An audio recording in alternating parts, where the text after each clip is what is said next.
Station. What is going on, everybody? Welcome to the all-new, all-different Blamephable show and another edition of Bags, Boards, and Badass Women, man.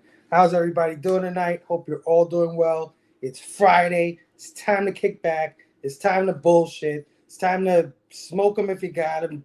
Drink whatever the hell you're drinking. And all that other illegal shit that you might be doing. And come hang out with us, man, as we talk about a bunch of stuff. We got a great guest tonight. We got a great show planned for you guys. So let's get this party started. Let me bring out my panelists, man. First up, the guy who freaking abandoned me last week, Nick Comic Culture.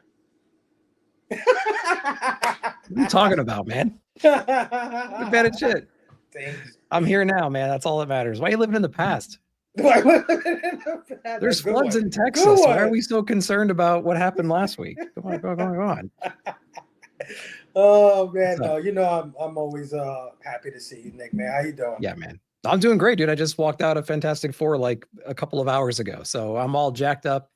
I'm excited to be hanging out with you guys, and yeah, it's a great summer for movies, man. All right, just hold it. You know, no spoilers yet. We'll get there. We'll get there. Oh man, Nick, thanks for joining me, man. Yeah. All right, let me bring out my other boy, my homie Stu, Dr. Doom's fan. Nation, I'm finna spoil everything. Everything. Oh, Stu, my favorite part was Dude. Unbelievable. Yeah. Man, what up, fellas? So glad to be here. Happy Friday to everybody here and out there in the chat. So glad to be here for another installment of this wonderful series, bro. Oh yeah, man. Thanks for joining me as always, Stu, man. Love you, bro. Love you, bro. Can't wait to get this party started, man. All right, let's bring out our next panelist, my homie and yours, S-Vaughn82. Station, brother. What's up, fellas? What up? Hey. Glad to be here. I'm feeling better this week. I'm not sick anymore.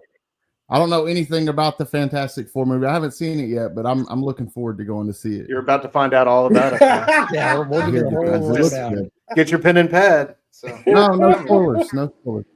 I haven't seen it yet. No spoilers. Well, thank you, Scotty, for making it tonight, man. Always a pleasure having you on the show, brother. Oh yeah, man. All right, let's keep this train rolling, man.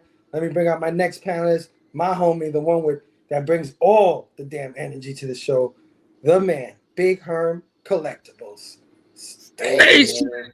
What's up, guys? I can't wait to talk about Fantastic Four, baby. You know what I'm saying? You know what I mean? When Batman shows up. Oh, wait, that's something else. That's another movie. Yeah.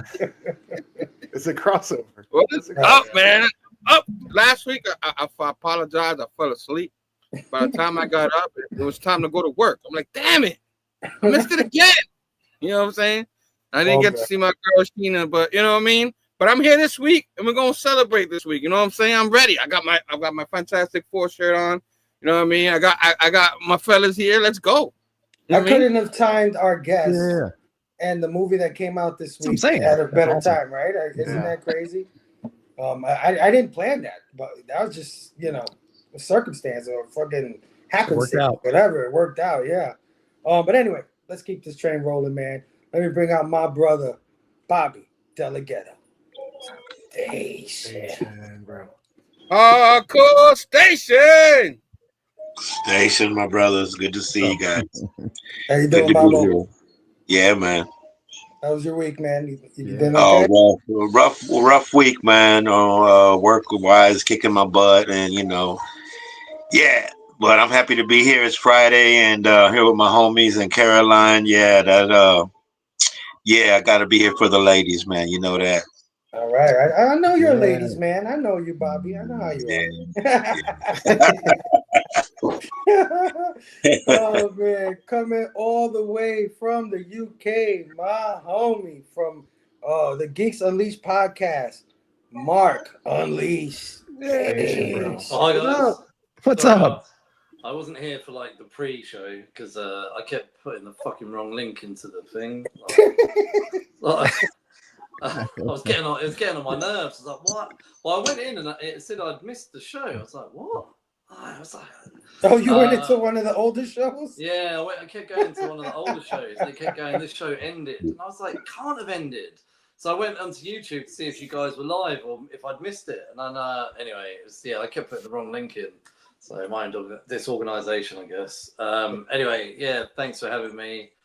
Like everyone, I've seen Fantastic Four. But do you know what, though? It's been a good year. I think this is probably the best year for film since before COVID. Yeah. I agree, honestly, man. like F1 as well. Go and see that in the big screen. It's still on in certain places, but that was a pretty good movie. I Know What You Did Last Summer as well, twice in the last 7 days. Damn, dude, this guy saw Oh everything, shit! bro. Let's go. Jeez. Yeah. You know, it's been a really good year. Even TV, like Dexter. It's fine. I feel like things are finally coming back. Yeah. Yeah, it feels like we're finally Yeah. getting the products, It's like been all good. that, everything like bouncing back from the writer's strike and everything. Now we're Yeah. starting to see the fruits of that. Yep. It feels like. Oh yeah. Yeah. We got a great ass South Park episode the other night. I don't know if you guys saw One Yeah, for that the was books. that. Man. Oh man, that was great. But anyway, let's bring out our guest of honor, man. This young lady, I've actually been a fan of hers for a very long time. She didn't know that, but I have. I think she's one of the smartest, one of the most intelligent, well-read, and wittiest people in this community. And when I was thinking of doing this bag boards and badass women, she was right there at the top of the list of one of the people I wanted to invite. And we actually got a chance to chop it up a few months earlier because she found out that I was a fan of the Greg and Fake book, the one we got to add in. Oh, Santos Sisters. Santos Sisters. Oh yeah. My mind blanks when I'm on the air. But I had missed so many issues. And when she found out, she went and found a printing of issue number 1, and she sent it my way, man. Oh, that's awesome. Yeah, Nice. and ever since then, Very cool. have a lot of love for her. So I'm so glad she's here tonight. Let's bring her out, man. None other than the one and only Lady Fantastic. Let's go. It made me want to scream mustard for some reason. I don't know why. I'm digging the energy. What's going on, dudes? What's up? up? Chilling, man. Come through. Finally, you're here. Finally. We Thank did you it. so much for having me. Yay. Oh, Yeah, yeah. man. All right. Cars, a long time coming, Caroline, man. I'm glad you're here tonight. Hang out with us. Talk some shit about all the crazy shit that happens in this community. All the cool stuff that's come out. I thought I was Wrap just it going to up. tell you guys everything that was wrong about men. We don't have that much time. Good. I'm trying to wrap it up before midnight. I just thought Yeah. you guys would be in a receptive mood for that. I mean, it's like, normal day kind of thing. Yeah, same shit. It's just a Tuesday, right? Here. I mean, you could switch this from a pop culture show to an abusive show against men. Yeah, why not?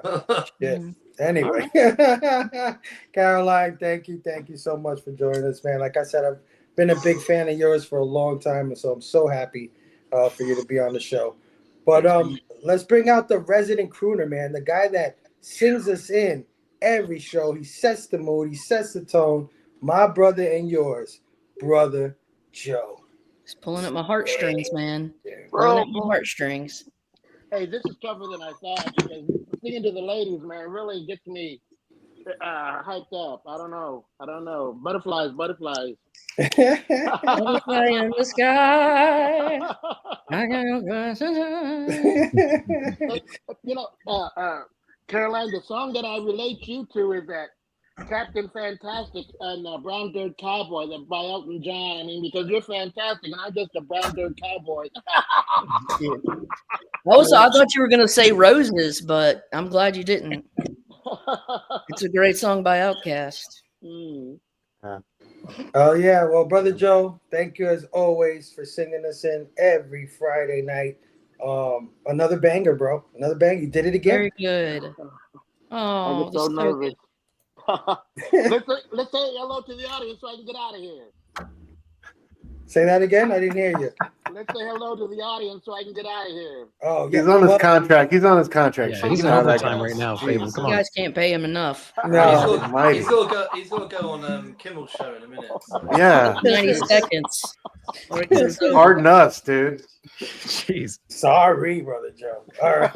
Well, luckily for you, somehow the chat, there must have been a bunch of people that jumped in this thing because the whole thing cut off on me. And I knew what the first comments was, and they're not there anymore. So luckily for you, the comments got cut short. So if I missed your comment from the beginning of the show, I am truly sorry. I know Jay left a comment, Jay from Hydro Asylum.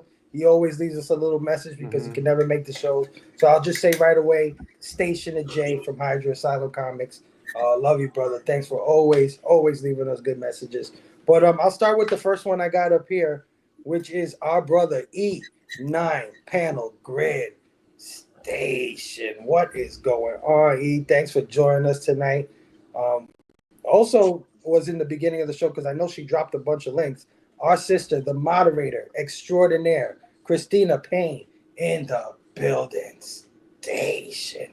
What is going on, Christina? Thank you always for helping us out on the show, man. I really appreciate it. You know, when we do bags, boards, and badass women part 2, you better check for that invite because it's coming.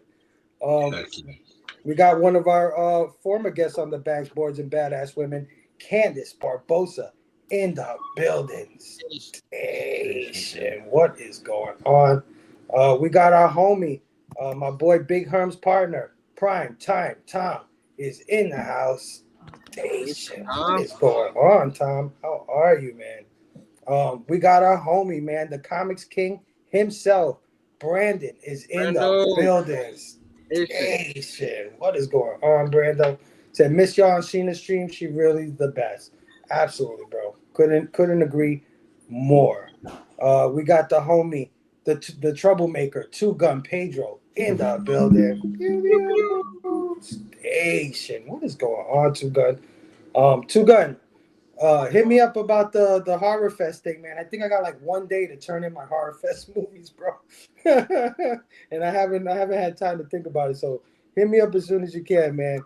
Who else we got in the house, man? So many good people. Of course, our sister pulling double duty, Lady Fantastic, saying Santos Sisters was nominated for an Eisner for Best Ongoing Series. Hell yeah. You get ready for this one. It's getting serious. Nick, what's your favorite Cassie Kane moment besides the new book? I have to think about that. She had some really good moments in Rom's detective run, but I'm still doing a lot of back reading and learning more about her. She's just the most interesting character, I think. Yeah, super interesting. Yeah. She had a really good little few moments in that detective book. I'm sure there's a lot of great ones. We're still learning though. Oh yeah. Christina reminding everybody that we have till August 2nd to nominate your host, special guest, and amazing panel, and others in the CBC Awards. Oh yes, sis. Definitely consider all the gentlemen on these panels because they all have channels and shows, and of course our sister, Lady Fantastic. Unruly Simeon is in the house. What's up, Unruly? He's all right. He's all right. He's all right. He's okay. We love Unruly over here. He's good people. Oh yeah. We got our sisters from another Mr. Melanin and Manga in the building. Gina, I asked her, I was like, you want me to be mean to him? Because I'll be fucking mean to him. And she was like, no, but I love you for asking. All right, I will. I'll be mean. We got our homie Dr. Dew's fan club. Shouting out everybody. Stations too, of course. Guys, if you commented it before and you're still around, definitely drop a comment in here. And I will definitely try to get to it. All right, guys. You know how we like to start this show with a little bit of rants. Yeah, recommendations. Oh yeah, wait. We gotta say bye to Brother Joe. I'm sorry. You're right, Brother Joe. Bye, Brother Joe. Thanks for singing. I loved your voice. I love you guys. I've got a week off before a 2-night summer you killed it. So you're gonna better watch yourselves. All right now. Nice. Appreciate you, sir. I love you guys. Bye Later, bye. whoops. Station. All right, before I was so rudely interrupted by that guy. Rants and recommendations.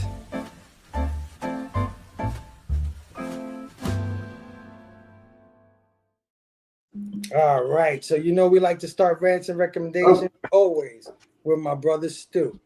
Hold on, throw it to somebody else, bro. I just got to grab my book real quick. My bad. I'll be right back. Nick. Rants and I got recommendations, brother. I got a rant this week finally, and it's with IDW. To be honest, the TMNT news that we're getting a new team after what, issue 12? After Jason Aaron and Juan Ferreira are leaving the title after issue 12, just when it was starting to get good. And we wasted like all this fucking time with their backstory, having to tie it in with the last 150 issues that were crap. And now we have to give up that awesome creative team for some other team. I don't even know who they are. It's so frustrating to hear that news, man. I feel like they should have just started from scratch, skipped the past run that they did, the 150 issues they already had, start brand new, let Jason Aaron cook, let Juan sit on this book for 20 issues, let Aaron sit on it for 20 issues, build it to something cool. But we had to waste 4 or 5 issues getting the brothers back together.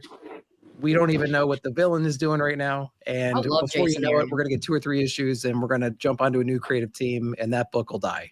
And that's just how that's going to go. And it's just really frustrating that we finally get a good TMNT book with a good creative team on it. And it's going to fizzle away in probably 3 months. I hope it doesn't, but I really have a feeling it's going to. And that really how many pisses me issues off. was Aaron on? He's on what, 10 came out last week, and he's on it for 12. Okay. So like, and they tell us on issue 10. It's like, oh, okay. And they made such a big deal about this too. When it first came out, they're throwing pizza parties, they're giving out pins, they're giving out special displays and shit like that. They were so excited to relaunch TMNT.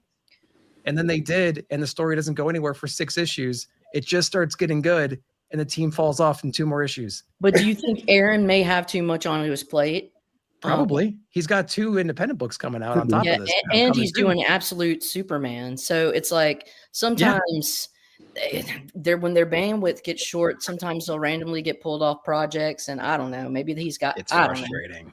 I know. And I'm so sad for Juan. Juan is one of the best interior artists we have right now. And he needs a book. He needs a big property to shine. And TMNT was it. What's the surname? Sorry. I don't read TMNT. Juan who? Juan Ferreira. Oh, shit. Okay, sorry. He's got some of the best interior work I've seen in comics, man. And he's got a huge IP to work on. And now he's going to fall off in 2 issues too. And it's fucking heartbreaking. Yeah. So yeah, that's my rant. IDW, do better. Keep these guys on longer. Let them cook for a while. Stop switching up some teams. It's really frustrating. I hear you, man. I hear you. I think we're definitely in the era where long runs are over with a creative team, man. I'm lucky I got Daniel Warren Johnson as long as I did on Transformers, right? Like that was pure luck with that. Yeah, at least you got 24 issues with that team, you know. So I mean that was pretty good. In 2 years. Not bad, man. Not bad. Absolutely. Jason Aaron made me love Thor, and like anybody that can make me love Thor since not loving him from like the Simonson era. I was like, this motherfucker's good. It was on the bestseller, New York's bestseller list. God of Thunder was like, the man can write. Yeah. I loved this Punisher, man. Punisher was outstanding. Yeah, I love this Punisher. It was fantastic. I did not read that one, but I heard a lot of people comment on it. Bug Wars. That's kind of lukewarm for me. I can take it or leave it. Honestly, he's got like Skin Breaker or something coming out soon. He's got another book coming out as well, and so he's very busy. I get it, but TMNT, man, that should be a property that people are dying to stay on, and they just need to give them the reins and let them do whatever they want to do with it. But yeah, that's really disappointing. Yeah, well, I'm sure IDW's working on it. I'm sure they're gonna come with another creative team that's good. No, he said no. Is Jason the thing that so because he is working on a few things, is this your favorite piece of work that he's on right now? No, I don't love anything he's on right now. To be So you honest don't with love Teenage Mutant Ninja Turtles, but you're sad that he's going.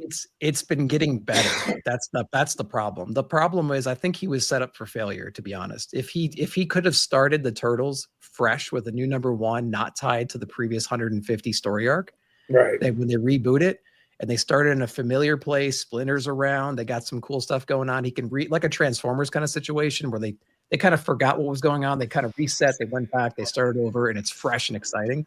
If he had that opportunity with Juan for 2 years, that would have been great, I think. But they had to drag all that baggage with them. It took them 5 issues to kind of get things going. Yeah. Right. Now we're just starting to gel, but we don't really have a bad guy, really. We kind of do like a corrupt mayor, but like, who cares, right? So we have some cool battles going on, and Frere's doing the work of his life, but like now they're going to be gone in 2 months or whenever the last issue is, issue 12.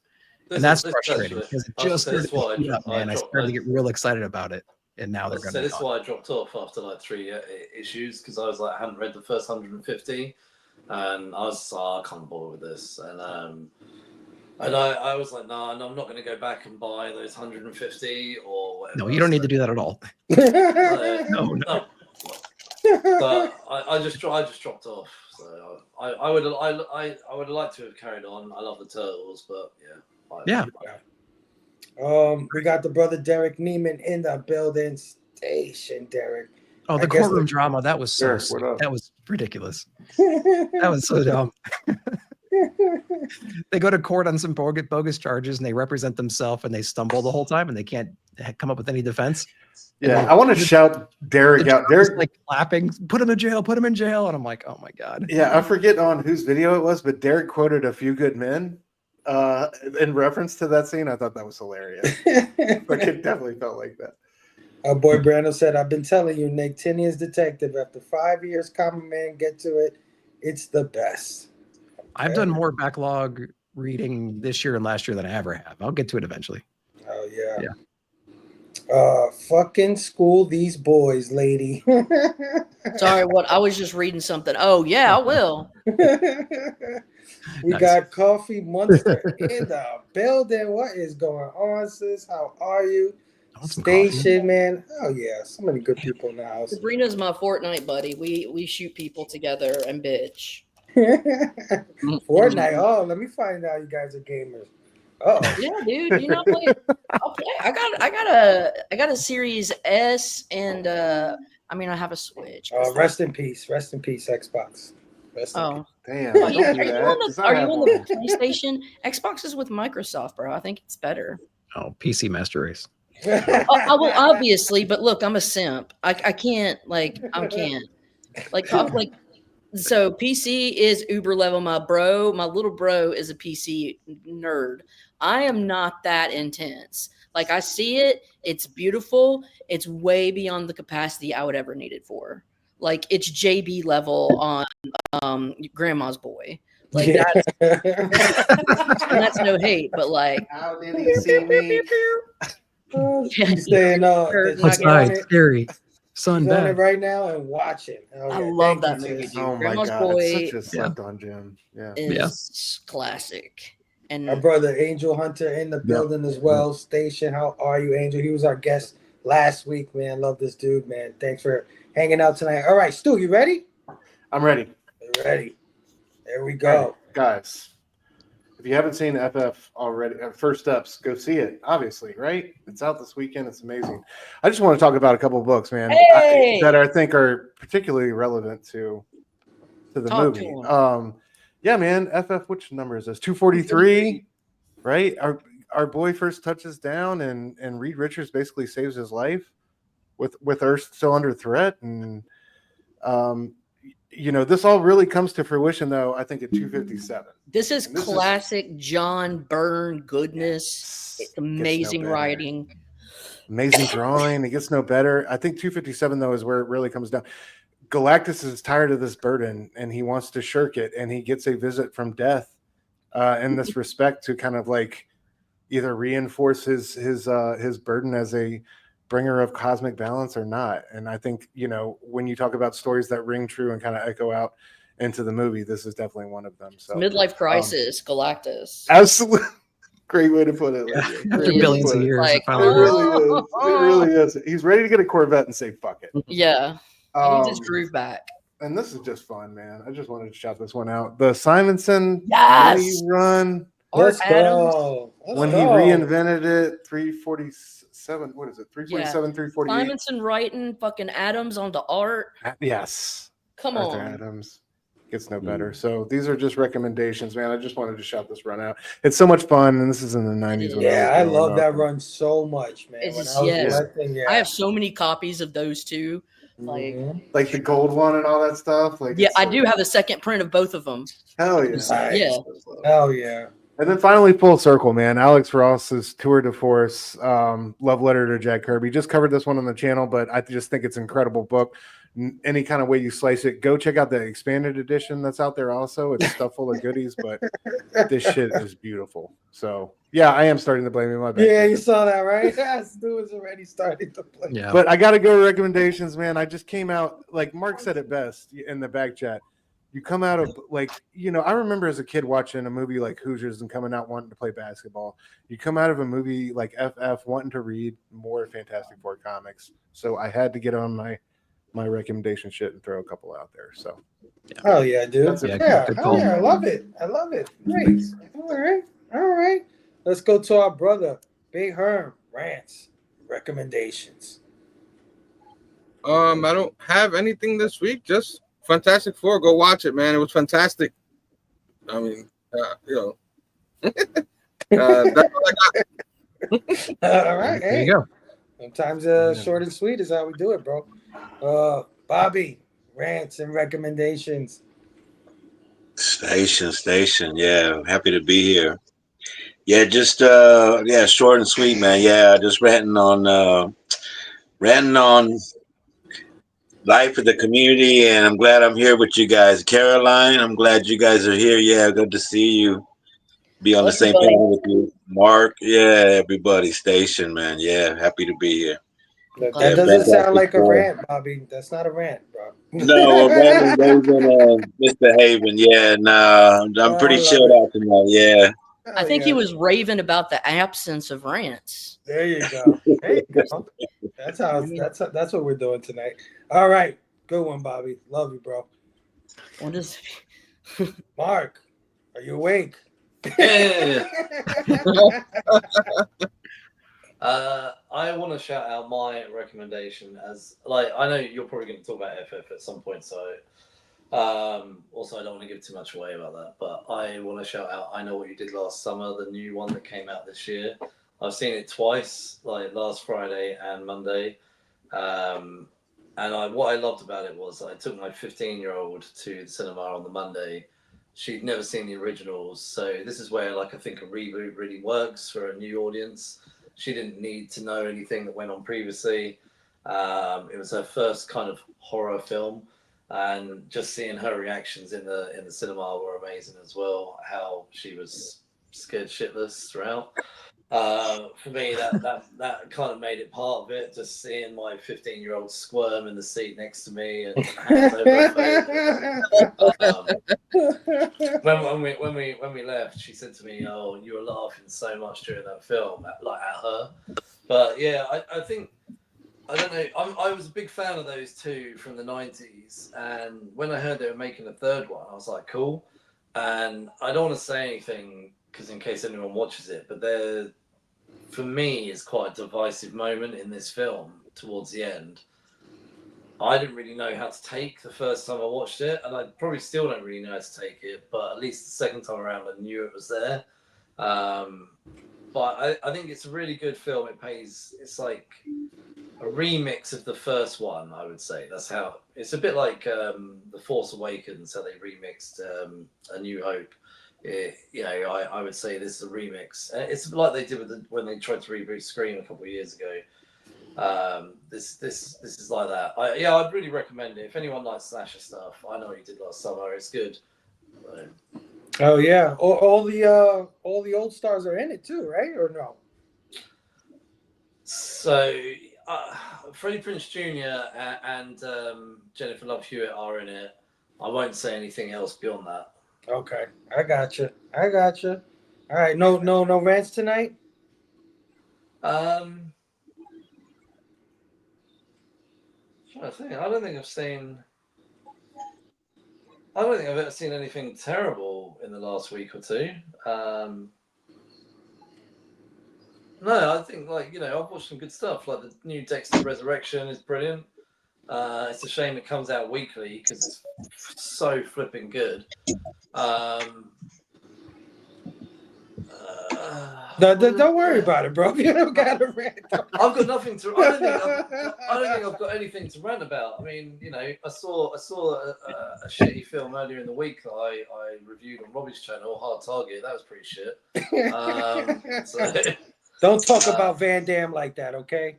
We love Van Damme over here. I mean, Van Damme might be all right, but that movie was absolutely awful. Actually, that's probably my only rant. Hard Target was awful. 1 out of 5. I gave that 1 out of 5. That's it. So yeah, that's probably my only piece of rubbish that I've watched recently. All right. Thank you, brother. All right, our guest of honor, rants or recommendations. I mean, there's a lot of things I could rant about, but within the comic realm, I'm not gonna. So, but I do want to recommend this Toxic Avenger. I call it number 6. It says number 1 up here. That's 6.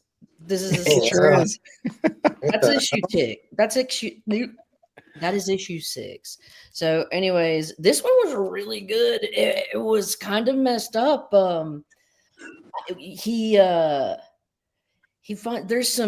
There's some extremists in town amongst the small folk, the small town of Tromaville, and they have gained access to the same toxic mutagen that has created Toxie here, and they have taken it upon themselves to assume that they would make their community safer if they exposed other members unwillingly to toxins to make them strong, and they could portray. And it ends up being awful.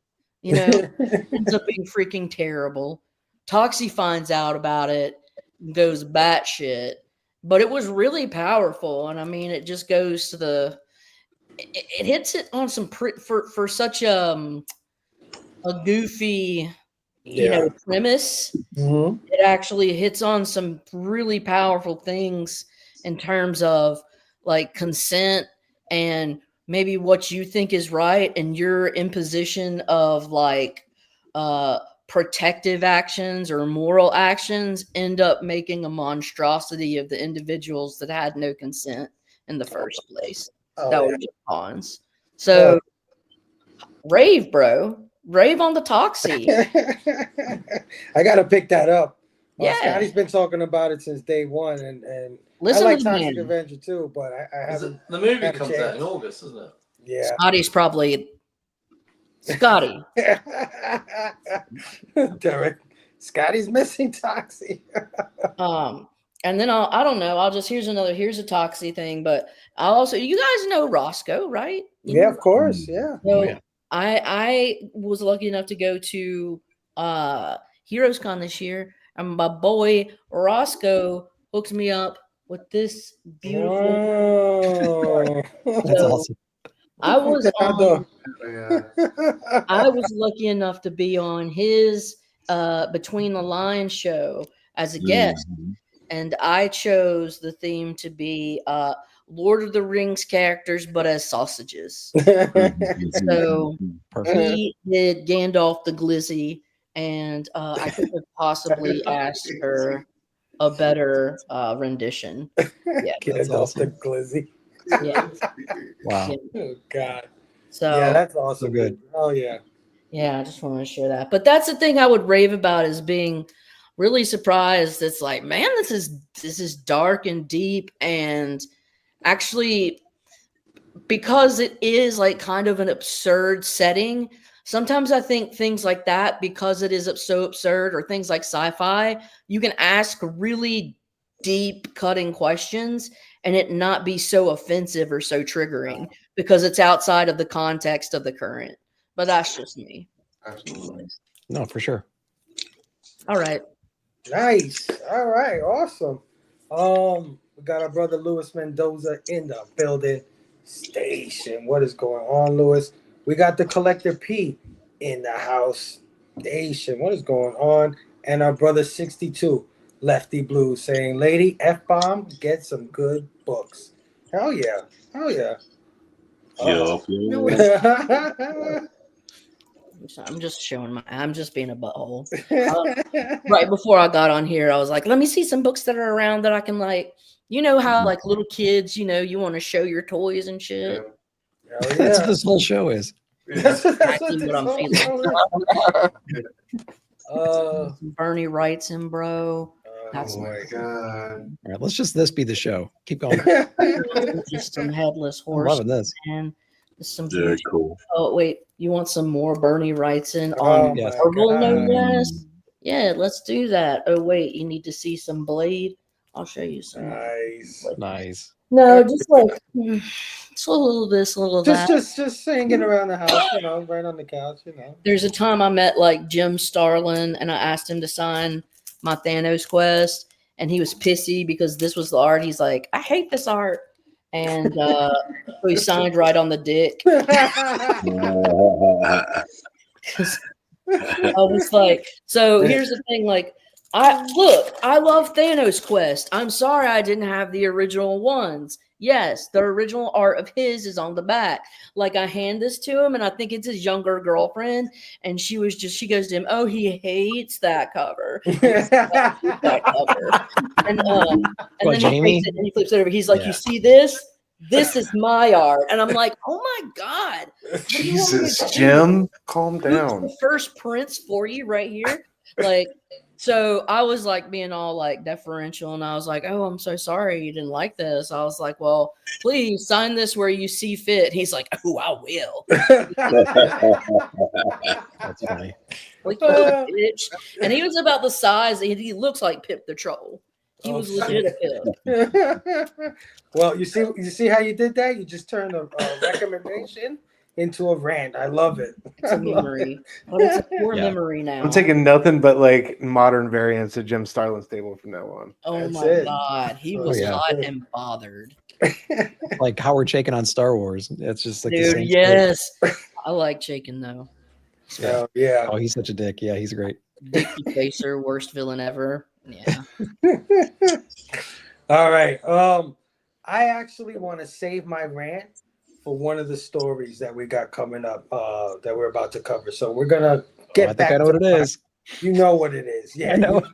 I'm gonna go crazy when this thing comes up. But anyway, All right. that has been rants, and you know, Scotty's getting coffees, maybe smoking some. I don't know. Scotty, if you got a rant or recommendation, we'll get to you too, brother. But anyway, just for now, that has been rants and recommendations.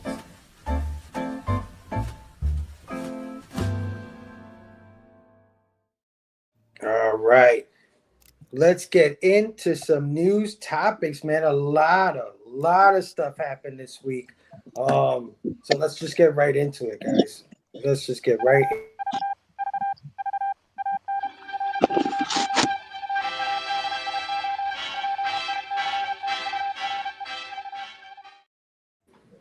All right. So first up, San Diego Comic-Con is happening this weekend. And I know a lot of us are not going. But just real quick, anybody want to chime in? Is there anything that you saw? Any exclusives? Anything going on there that you want to get or any of that stuff? Because I know they have like 2,000 freaking exclusive covers and 5 million toys. Is there anything that you guys have seen this I week saw that they, you guys are interested in? They've made a Game Boy, a Lego Game Boy. Oh yes, like the original Game Boy, and also the games are made out of Lego as well, and it actually works. I saw a video of someone sharing that. I thought that looks cool. Oh wow. Yeah. So, damn. That's hitting want like, that- like nostalgia points, like All of them. overlap and Venn diagram of nostalgia. Right. Yeah. I'd love to get that. Like, I'm not like, I know people can like, like Fable. We had this conversation the other day, like go all in on figures or all in comics, and I know people can go all in on Lego.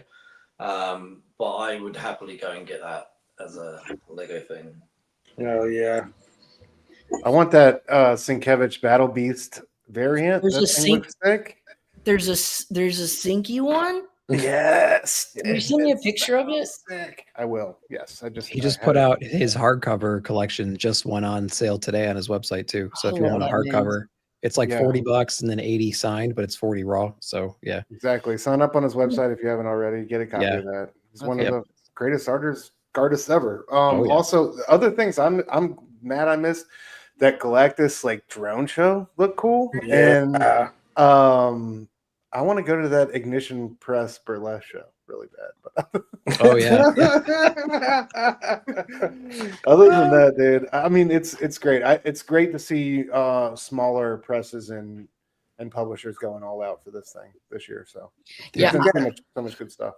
And dude, I'm sorry, holler out to Greg and Fake with the Santos sisters competing alongside DC and Marvel for one of the best ongoing series. Like they're underdogs. If you read their shit, it is so funny. They make fun of things like all pop culture stuff.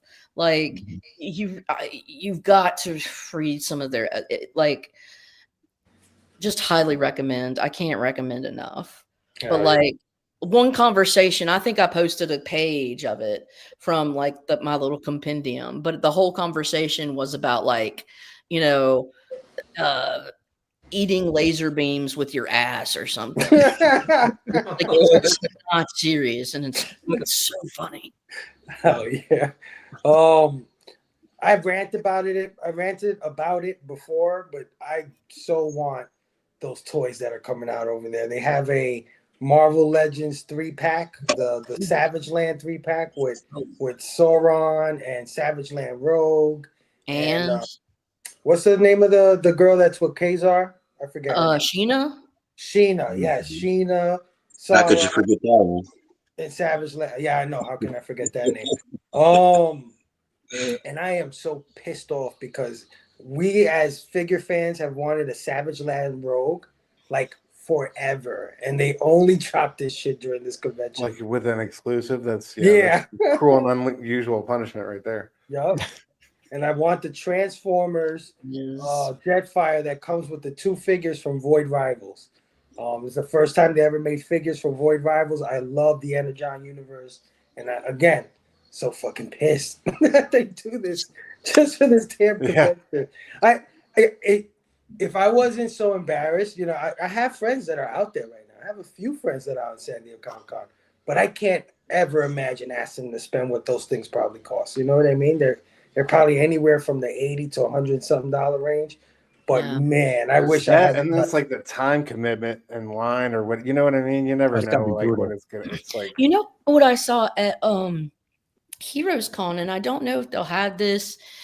I'm sure they will at SDCC, but they like eBay had a booth there, and so did like Whatnot or something. Like, and they were just auctioning off live stream like books, exclusives and stuff from there. And I don't know what that was about because I'm dumb and I don't care. Yeah. Didn't spend too much time, but I was like, what are they doing? Absolutely. All right, yeah, well, San Diego Comic-Con, man. I wish I was there, but whatever, man. We can live vicariously through our friends on Instagram because they are posting all the cool shit like that. Did you guys see that Galactus walking through the crowd? Oh yeah. Yes, he was like 12 foot tall. Shout out to that cosplayer, whoever that was. I was trying to figure out the leg situation and how they were moving, because like I know that had to be a whole operation, dude. Like the freaking front plate was moving. The damn insane. I saw a Masters of the Universe area, like Castle Grayskull. I thought that looked really good as well. Oh yeah, no, all the best stuff is over there. All right, let's get to our first real bit of news here. The long-awaited Fantastic Four First Steps finally hit theaters yesterday, and it looks like it's doing pretty well. It looks like a lot of people are liking it. It's got an 88 on Rotten Tomato, a 92 on the Popcornometer. I know a few of our panelists have already seen the movie. So, spoiler free, and you guys in the chat too, if you want to make any comments about the movie, spoiler free, of course. Let us know what you thought. Anybody could chime in at any time. Let me know. Yeah, I guess I can kick us off real quick. I will say it is really good. It's definitely a step in the right direction. I have not liked most things from Marvel in the past several years. I don't think I'm alone. They've had moments here and there, but generally speaking, it's been a shit show. And I think this is a step in the right direction for sure. They did things I didn't think they would do, and they didn't do things I was expecting them to do, which was fun. The tone is very different than Superman. If you've seen Superman, I remember walking out of that feeling really positive and energetic and hopeful and everything else. And I came out of this one, it's definitely more serious than I thought it was going to be. And that's as far as I'll go with that. A lot of emotions. It'll get you, it'll get you teary-eyed here and there potentially. It's a very serious movie. It's got some cool humor parts in it, but it doesn't have that like smile from ear to ear that Superman gave you. But at the same time, I think it was a very well done movie. Yeah, I can't wait to see more from the team. I think they nailed the casting, they nailed the dialogue, they nailed the script. The visual effects were outstanding in it as well. Some editing and pacing things here and there, if I had to be real nitpicky. But I think overall, some of the big moments really landed. And some other moments really stood out too that weren't necessarily big action set pieces. Like some of those in-between moments really hit as well. So I think they did a really good job with it, and I can't wait to see more from these guys. Oh yeah. Just let me shout out some more people real quick. Mr. Gretzky's in the house. We've got our brother not near Mint in the building. Hell yeah, Station guys, thanks for joining us. Big Herm, didn't you see? Oh, a Nerdy Geek. Sorry, Station. Big Herm, you saw this thing, man. What'd you think? Man, I thought it was excellent. I thought Galactus was awesome. just his image, I'm glad like they finally had the technology to even do that, and the way they did it, and I just thought it was awesome. I didn't want to say much because I want to blow the movie, but I know you've seen some of the trailers. You see him walking on Earth and stuff like that, and I like the actress that plays Sue. I thought she did fantastic in it. She because I always look at these. I didn't. A lot of people didn't like the casting too much, but that didn't matter. And I thought it was fine. They were all fine, and it didn't bother me that the Silver Surfer that it was a she. It didn't. Like I thought she was fine too, and it's like Nick was saying. There's so much emotion in there, so much like ups and downs, and got to thinking and like how the hell, how the hell, and then they pulled it off. So yeah. Man, yeah, I can't wait, man. I can't wait for more people to see it, see what they thought, and I really, really wanted to know what like Stu, who we all know you love the Fantastic Four and stuff like that. So I really was pulling for this movie for you people like that, like Robbie and stuff like that, Stu and all these guys to like it. You know what I mean? Because I know a lot of diehards. I love the Fantastic Four, but I can't even call myself a diehard the way you guys are. And I just thought if people can't like this movie, then you never were gonna like anything for. You know what I'm saying? Yeah. I'm like, we got the Galactic story that we wanted. You know what I mean? So I love it, man. That's all I'm gonna say, man. Go see it, man. It's very, very worth it. I can't wait to go see it a second time, man. It's phenomenal. Wow. Oh yeah. Yeah, dude. I think it's magnificent. It's a triumph. I think it, especially like when you look at it in the sense of like, it's a beautiful love letter to Jack Kirby, and I mean that in every sense of the word, man. There's so many like homages to Kirby and Kirby Tech and just that aesthetic throughout this movie. It's brilliantly. I think pacing and the writing for me, I thought was like one of the strongest points of the movie. I was engaged the whole time. There's never really a weak or a dull moment. You never feel safe necessarily, And I think that's a beautiful thing in a superhero movie. Yes. And I think the characterizations are on point. I think what Nick said about the casting is incredible. All the, like fucking Pedro's Reed, dude, unbelievable. Really good, Just yeah. like the understated manner in which he carries that character. Vanessa Kirby, I think is a star of the show for sure. But like the CGI, the way they pull the thing off. I mean, you know, the Galactus's look. Those who cried foul about the female Silver Surfer are looking really silly right now. She was fucking terrifying. Fucking terrifying.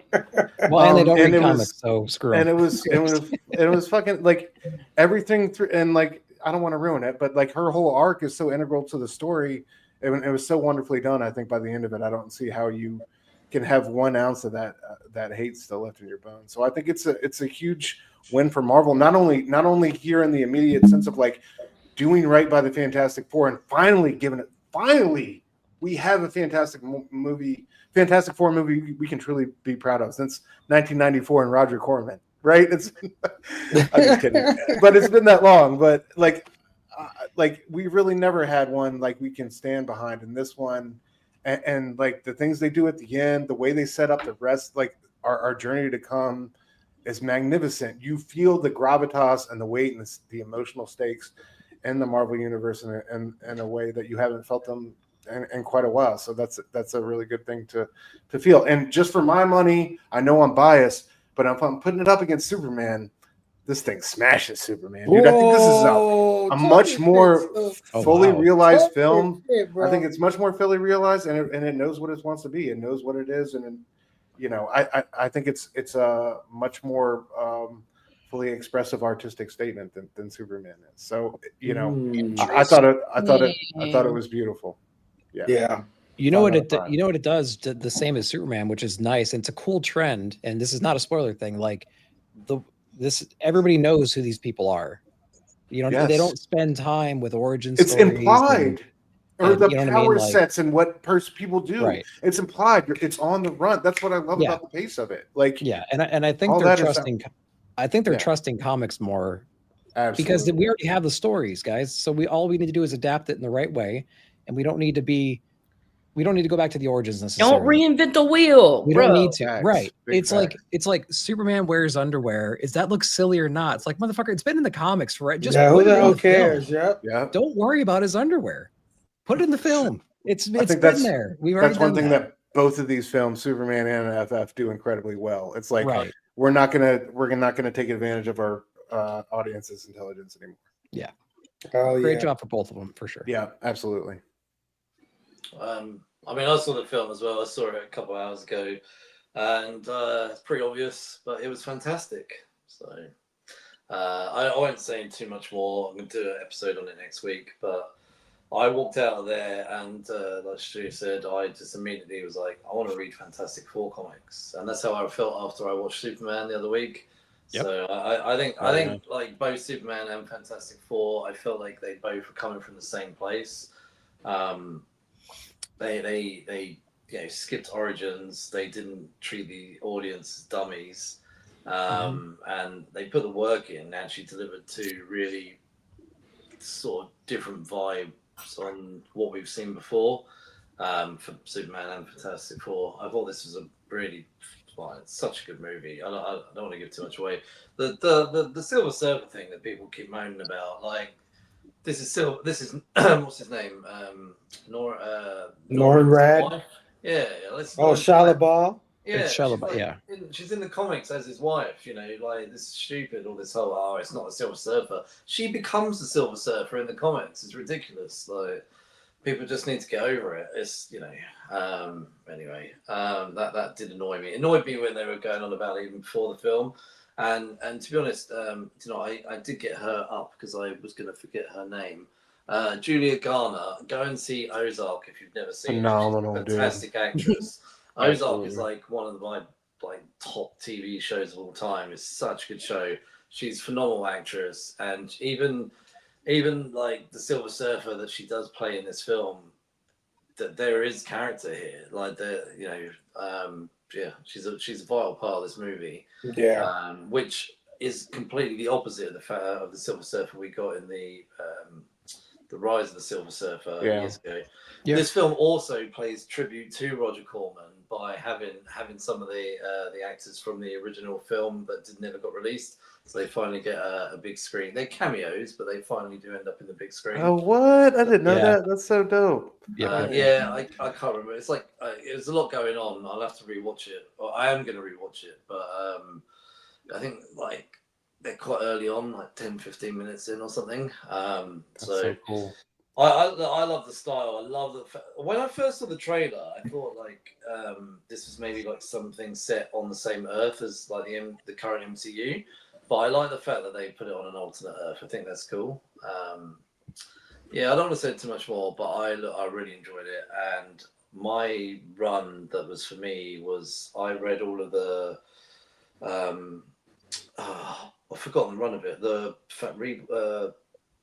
Well, you know, in Onslaught, and they went off to another universe for a bit. That's when I started reading Fantastic Four, and then when they came back, the Heroes Return, I carried on reading all of that, and I loved all of the Mark Waid stuff. And Mark Waid's run is so good. Yeah, that's like I dropped off Fantastic Four after that, but that Mark Waid run was fantastic, and I know I keep saying fantastic, but it was fantastic. But and that run was what made me truly love Fantastic Four. I regret now not carrying on with it, and I started Googling already like runs to go and pick up after I left. Fantastic Four in the 90s, that was my jam. You guys showed a few books earlier. That's what got me into the group. It was actually when things started mutating a lot, right? Like he kept mutating, and he started like having like this fucking weird ass rocks coming out of him and shit. That's when I started. That's when the TVA, right? The TVA was there around that time. That issue with the damn train in the cover. I love that freaking stuff. And one thing that I've always wanted to go back to was the Jonathan Hickman run. Everybody tells me that Jonathan Hickman's Fantastic Four is awesome. So I definitely got to get my hands on that. Yes. And I got to tell you, what made me want to see this movie even more was the Shia LaBeouf Silver Surfer. Yeah, she comes down and she says, I herald your beginning, I herald your end, and all that shit. That shit was chilling, the way she delivered those lines. So yeah, I can't wait to watch this movie, and I'm so happy that Superman and Fantastic Four are both doing well, or both getting good reviews and things like that, because man, we don't want to see this stuff go away, you know? And it's so easy to come out and be like, well, Marvel's just gonna do the Marvel thing, and Snyder was better and all that other nonsense. Screw that. You know what I mean? It's time. I think we're gonna look back on this summer as a turning point, because we were fatigued, man. We were burnt out, and like I feel like the reinvigoration of both of these properties, major properties for both big twos, is going to be instrumental moving forward. So Dark Fizzle said, I've got FF tickets for tonight going in a few hours. I told my friends we got to go to the later show so I can catch the Fable show. Station, Dark Fizzle. Bro. Hell yeah, man. Who else? There's a couple people that said some stuff here. All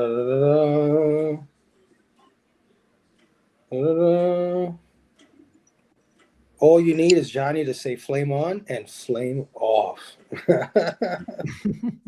The Great Legend Show is the biggest Fantastic Four fan I know. Hey, Maria is in the building. Station, Maria, how are you? My brother Eddie Von B also in the building from Weird Dopes. The Fox movies don't get enough love. I thought they were great at the time. Yeah, I watched the first one that they did, and it was pretty entertaining. I'm not gonna lie. I didn't like it when it first came out, but I guess I was in my snobby movie phase. I don't know. I watched it again, and I kind of dug it. It's going to make like $210 million this weekend, like Marvel hopes. Oh yeah, Nick, I love how FF and Soup skips the origin crap. Just jumps right in, both of them. Candace said some origin stories are so tired, especially with characters that have been around forever. There's lots of material to consume if you are new to this series. Oh yeah. The only thing I didn't like about Shia LaBeouf was her hair. Let it flow instead of just looking like it's one solid mass. Yeah, there's one scene where that's particularly on display. In the very, yeah, so I get that, but yeah, they could have done a little bit better on the CGI with her, I think. To be honest, they tightened it up a little bit, but I still think there was some weird graininess going on with her that they could have fixed a little bit, but it was still really good. She did a great job. It wasn't her at all. The Marvel Premiere Edition covers the Hickman's Fantastic Four run. It's on my pull list. Yeah, same here, Dark Frizzo. James Phelps in the building. Station, James. How are you? Hey, James. Even if Fable include, what are we blaming Fable for tonight?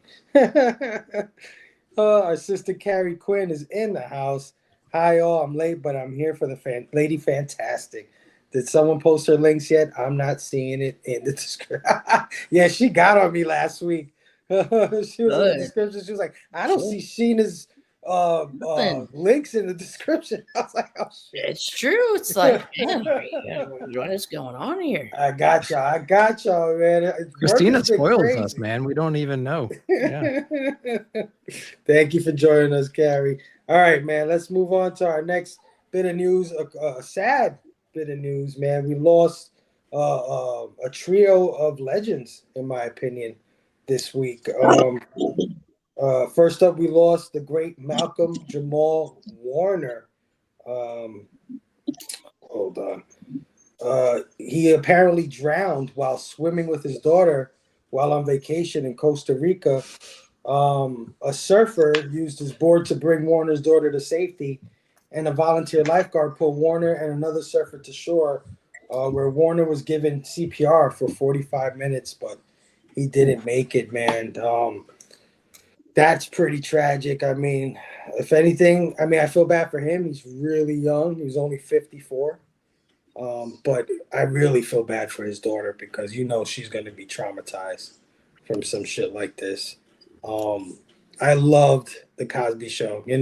Say what you will about Bill Cosby later on in life, but I absolutely loved the Cosby Show. It was a mainstay in my youth, and I loved the episode where Theo is going on a date. He's trying to impress a girlfriend, and he lets his sister make a shirt for him.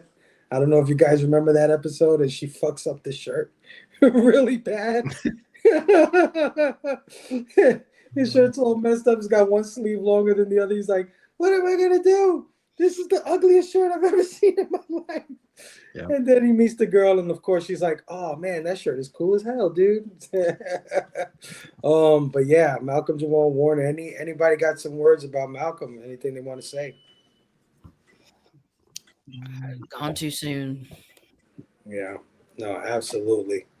Of course, we lost metal legend Ozzy Osbourne. He passed away this week at the age of 76. According to his wife Sharon Osbourne, he died in his home, surrounded by his family. If you didn't know, he was dealing with Parkinson's disease for many, many years. And just 2 weeks ago, he reunited with Black Sabbath to do a concert, a farewell show in England. So at least he got to, unite with his former bandmates before he passed. But man, this one hit hard, man. A lot of people in the community were posting Ozzy stuff. For myself, I gotta say I'm not the biggest Ozzy fan in the world. Like my favorite Ozzy song is War Pigs. I love that song. But I'm not like, the guy buying his albums and stuff like that. What I did enjoy, though, was that reality show. I love that Ozzy Osbourne reality show with his family so much. But, yeah, man, great legend, Ozzy Osbourne. Anybody got any words for Ozzy Osbourne? I just like. Go ahead. I like that he had that farewell show. That was awesome. Yeah, like he was able to hang out and sing and just hang out with his fans and damn, that was more well timed in retrospect, right? So I'm glad that he was able to reconnect one more time and get out there and do the thing he loved doing. So he still sounded good, like half decent too, like a lot better than some of these other dudes sound these days. Like I was like, given everything he was going through at the time, it was incredible. He was even able to be out there on stage. So, like I saw somebody say something and it rang pretty true. It was like Ozzy was to metal what Dolly Parton is to country. And like that's why it hurts so much to see him go, because he's just kind of like an ambassador of metal, you know. Yeah, synonymous, man. When you think of that stuff, you think of Ozzy for sure. And I agree with you, Stu. Now I didn't see the recent concert, or whatever, but I saw him sing at some concerts a few years back, and he sounds fantastic. Yeah. He has a voice that is totally unique. And I can't believe with Parkinson's he was still, belting it out like that. That shit is crazy. Because when you see him, he's like kind of a dope, right? Like he's like, oh, sure, you know what I mean? And then when he gets on stage and starts singing, it's like, holy shit, dude, that's coming out of that guy. Not the same guy. Yeah, Ozzy is freaking awesome, dude. Definitely gonna be missed. And then we have the great Terry Hulk Hogan Bollea, just passed away. He died at the age of what, I got it right here. 71. 71, yeah. Of course, if you're a child of the 80s and you don't know who Hulk Hogan is, I mean, I don't know what you were doing in the 80s. This guy single-handedly brought wrestling to the masses, right? Like wrestling was always around. It's always been a thing. It's always had its fans. But arguably, Hogan put it on the next level. He took it to the next plateau.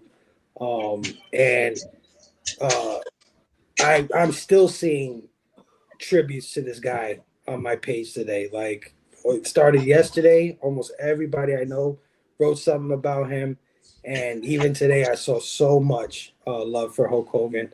I actually have a rant about this, but I'm going to let you guys talk about it. If anybody wants to say anything about Terry Hulk Hogan, man, Bollea.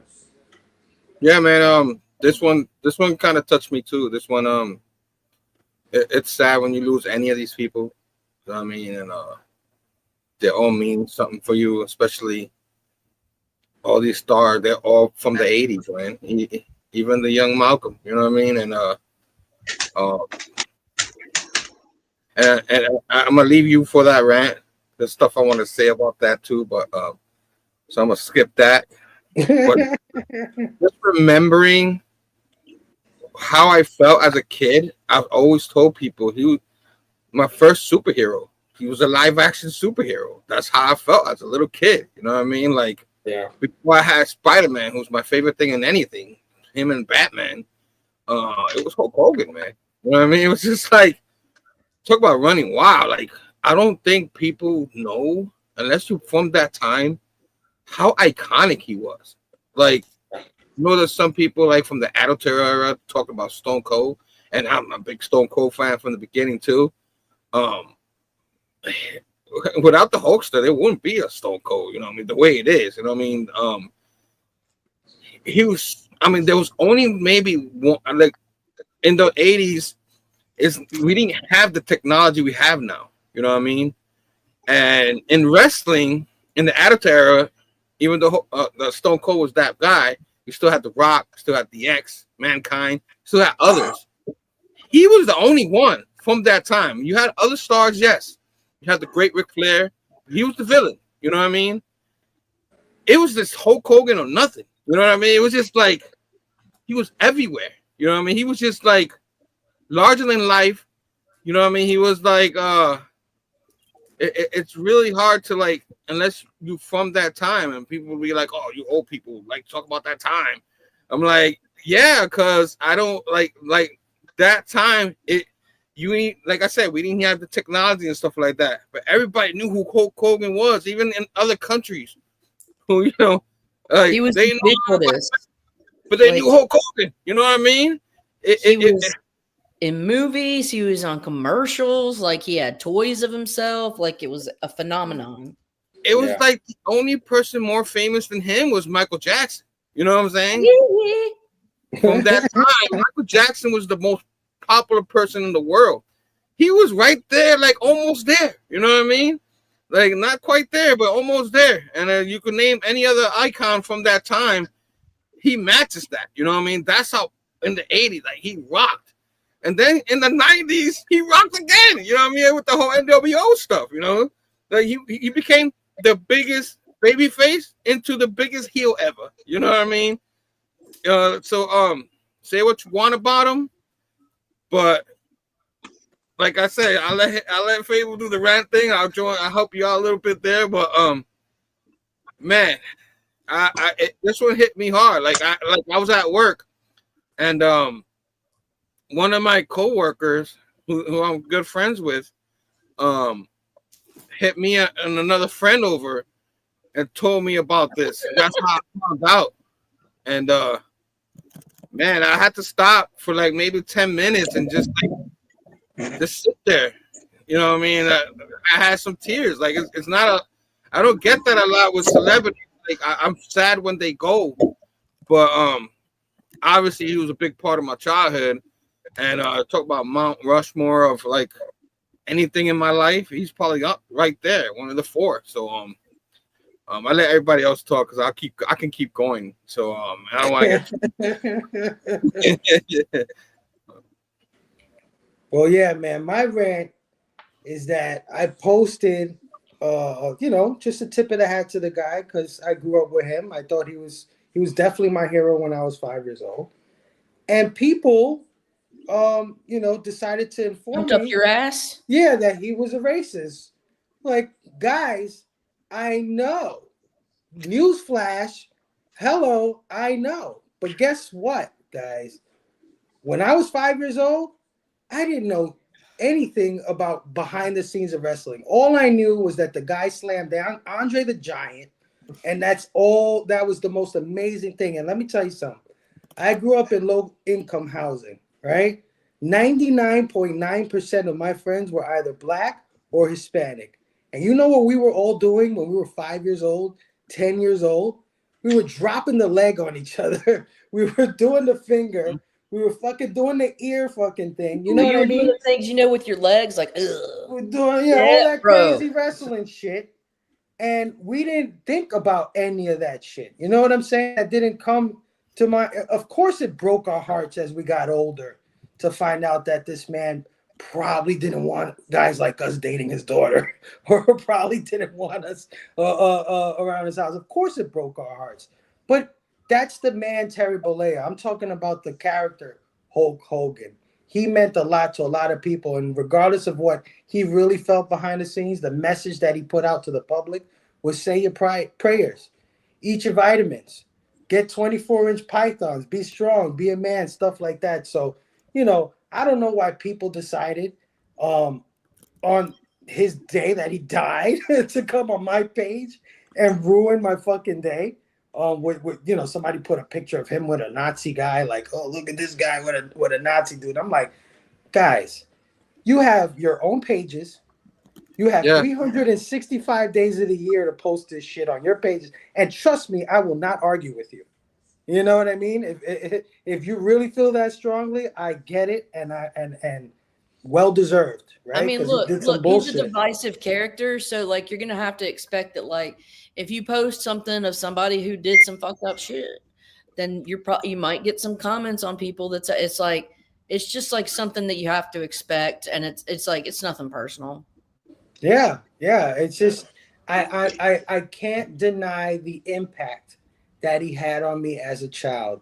You ever have like a mentor in your life, an uncle, maybe a dad, maybe your older brother or something, and they taught you so much. They taught you how to go through life, right? Because me personally, my dad wasn't around, right? So I was always looking for a male father figure or something like that, or something, and mine came from TV. It's just what it was. We were latchkey kids. I liked Optimus Prime. I like Hulk Hogan. You know what I'm saying?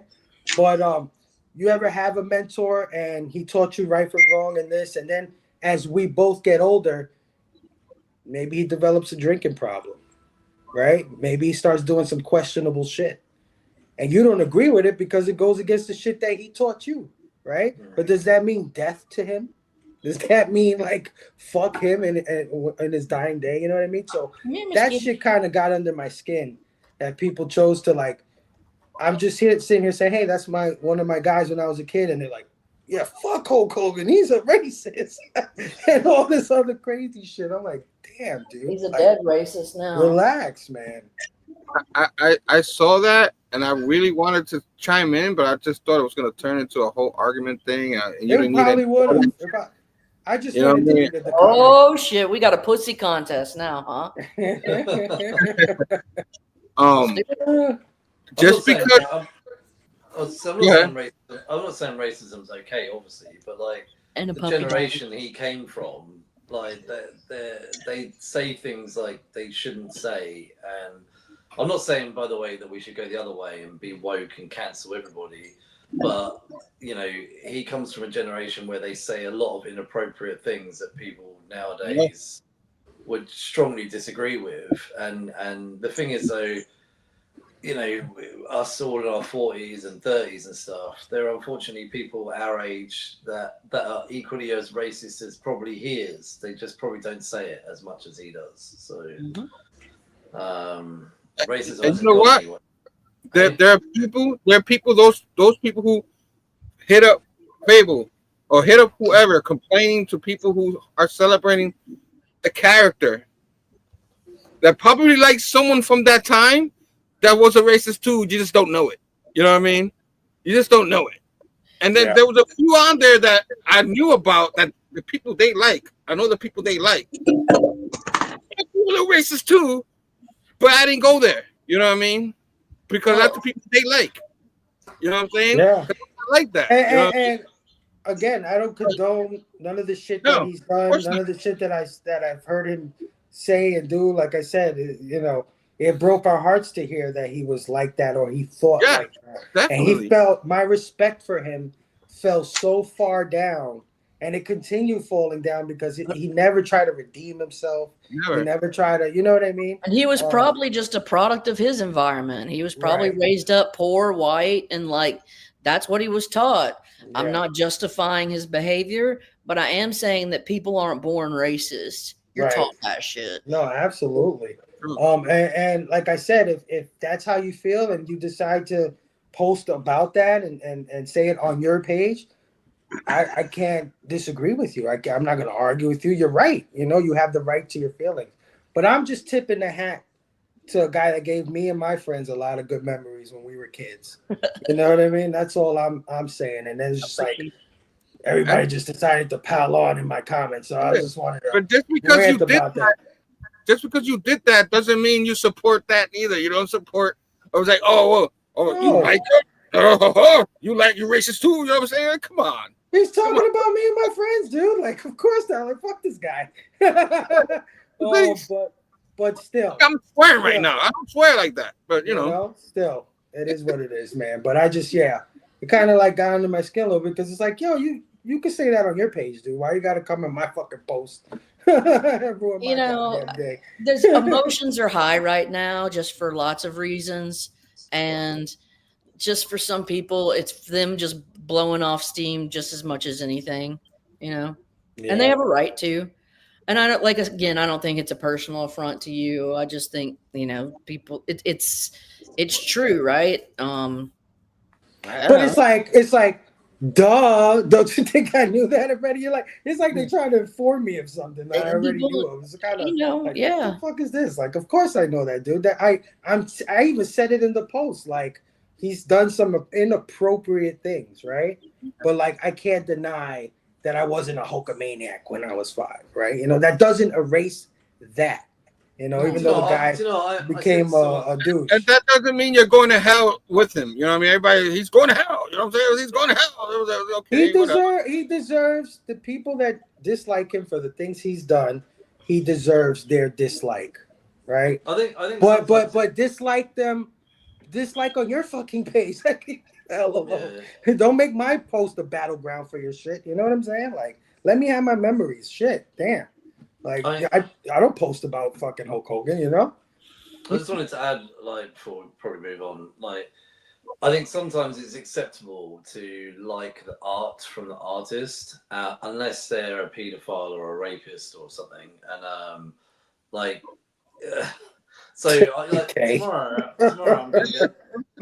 tomorrow I'm gonna go and see Oasis. I love Oasis.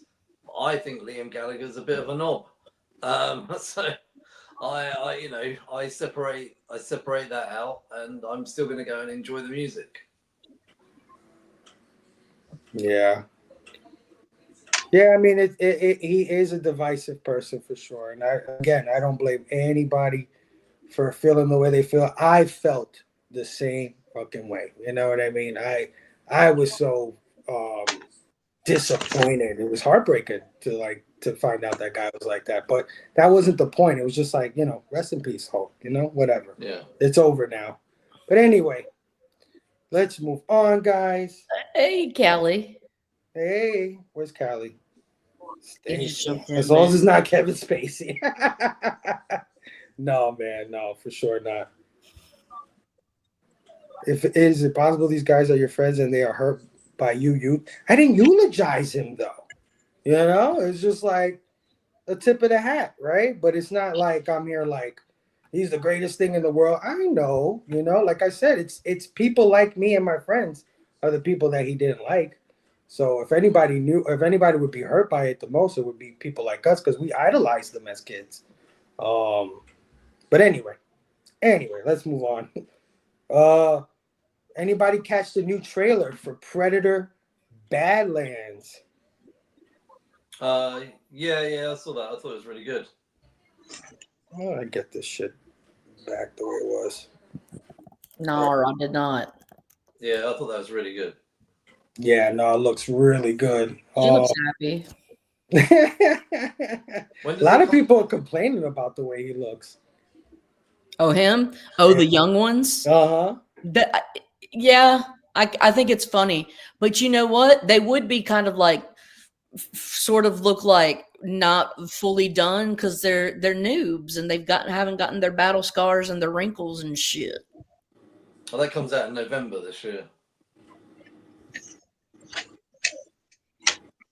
Oh yeah, I love the fact that they connected so much to the Aliens universe because the android here, she's got like the Weyland Yutani logos on her eyes, and that shit is awesome. I cannot actually wait to see this movie. Again, you guys are talking about great movies this year. This is another one. I'll have to bring my 15-year-old to the cinema to watch this. Predator getting out from sidewalk. Oh man! All right. Next piece of news: Rob Liefeld's Youngblood #1 passes 500,000 in sales. Limited edition plan, man. So if you guys don't remember earlier when we reported that Rob Liefeld was like pulling his books from stores and saying that he didn't trust comic book stores to order his book the right way and stuff like that, and he started selling it on his website. Well, I don't know, maybe Rob was right because he sold 500,000 books on his website, and now he's finally releasing the book through comic book stores, through Image Comics, and a bunch of covers here. We got Danny Warren Johnson, Scotty Young, Ryan Stegman, Ryan Otley, Cale Goo, Eric Gist, and Mark Spears on these covers. So anybody interested in getting Youngblood? Did anybody get Youngblood when it came out? Hell no. Hell no. My shop had like maybe 4 of them, and every week I kept seeing the same 4. I'm not interested in buying anything by Rob Liefeld. Nothing to do with his art. I think he's also a bit of a knob. A bit. Yeah.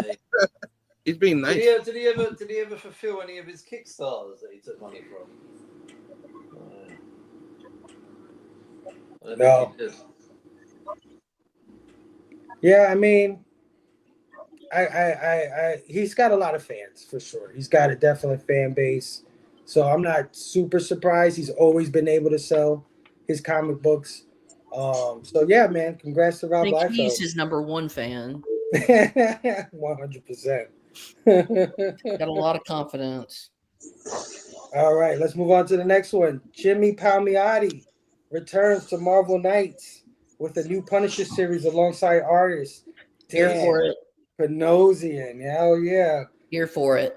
Marvel Knights: The World to Come expands with this gritty 4-issue series launching October 8th. Palmiotti has teased an intense, boundary-pushing Frank Castle story under the Marvel Knights banner. Panosian promises raw, unapologetic art for diehard Punisher and Jimmy Palmiotti fans alike. He really is, Callie. Dude, Palmiotti and Connor, power couple. Yeah, Oh yeah. So awesome people to meet too. Yeah. Yeah, dude. I met him at Heroes, and I got Amanda Connor to sign the last issue of Barbie. The final issue of Barbie. Nice. She did the cover. Man, they were so cool. Mm-hmm. Anyways. Oh yeah, definitely here for this one. And Panosian on interiors? Come on now. Yeah, This it's is gonna be fucking sickening. awesome. Yeah. Sick. Sickening. You're gonna be nauseous. Oh yeah. All right. Last bit of news here. John Byrne's X-Men Elsewhere from Marvel Arts made official at San Diego Comic-Con. So here for this. Oh yeah. If you 100%. don't know, John Byrne has been has been continuing the X-Men run ever since he left, and he's been doing it ever since up until 2022, which is Fan fiction. crazy. 32 completed issues of this series, and he's posted this on I forgot the website. Yeah, he's got his site like it's like Reddit's or subreddit. I mean, but he's like Burn Robotics. Yeah. There you go. And he's he's been putting out this fan fiction the whole time. Like he needs to get this out. I am so excited. John Byrne unfortunately left X-Men after issue 143, and he was just delightful to read on that. But then, you know, all things being fair, he stumbled into the Fantastic Four and ended up just writing. He fell in love with that run too, so that was great. Anyways, so he's an asshole, total jerk, but writes great stories. Yeah. No, absolutely. I'm definitely picking this up. I actually found this out recently. Like I know a lot of people already knew he's been doing this for a long time, but I stumbled upon that website the other day, and man, the interiors look great. They look fantastic. I cannot wait to see them inked and colored. I'm picking this up for sure, guys. Yeah. So It's like one of the only ways you can.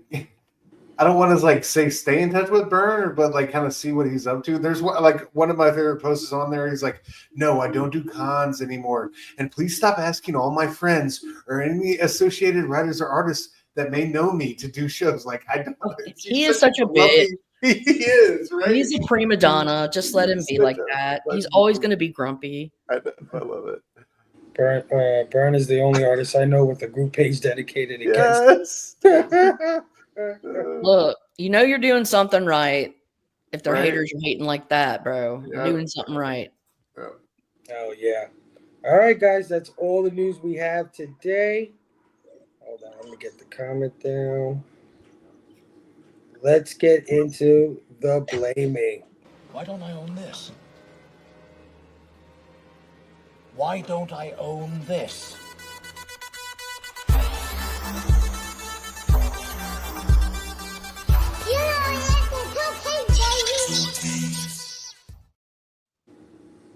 All right. So let me set off the blaming here because I only got a few things. You guys know I collect my Transformers, so I got a couple of more figures this week. Big surprise, right? But first up, I got Bumblebee from the Bumblebee movie. This is like the second version of this fucking character, but I am here for it. Turns into the Volkswagen, and he looks a lot better than that first version of him. Are you blaming Bumblebee? Hashtag blame Bumblebee. Is there a Haley Steinfeld character that goes with it? I wish, man. I wish it came with a Haley. No. Shout out to my boy Josh. I also got Vortex, who is part of the Combiners Bruticus, who's been featured in the Danny Warren Johnson Transformers book. So I'm happy to start this Combiner. He's the first of 5. Definitely love that I got him. I don't know if anybody's seen the Transformers 1 movie, but I finally got Alita 1.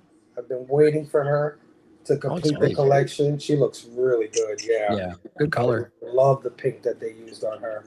And of course, she did transform in the movie. So she transformed into this crazy ass bike, but she looks fantastic. I've been waiting for her for the longest. I also picked up this 2-pack from the Transformers Devastation not comic book, video game, Xbox game. Dang, you're a big Two-pack. kid, bro. Yeah. Do you take them out of the boxes or do you leave them? Well, right now I'm in the process of trying to get a new apartment or a new home, so everything I got is in storage. So I would definitely open it, but I gotta keep them in the box for now. So Got you. but yeah, I've been trying to make him break seals for years now. He hasn't done it yet. Gotta work on that. I also got a package from our brother Swagda, our KC brother Swagda. I was on his show a few weeks ago or a month ago, and I won one of his giveaways. So I finally got the books. He sent them out. So I just wanted to show that. So first up, we got The Excellent. Oh, nice. Number 4. From Milligan, right? Pierre Milligan? Yeah. All red. In all reds, yeah. In all red, yeah. And we got issue 5. Of that. Nice. Oh yeah. Also got X-Men number 18. Cool. This is Sync, right? Yeah.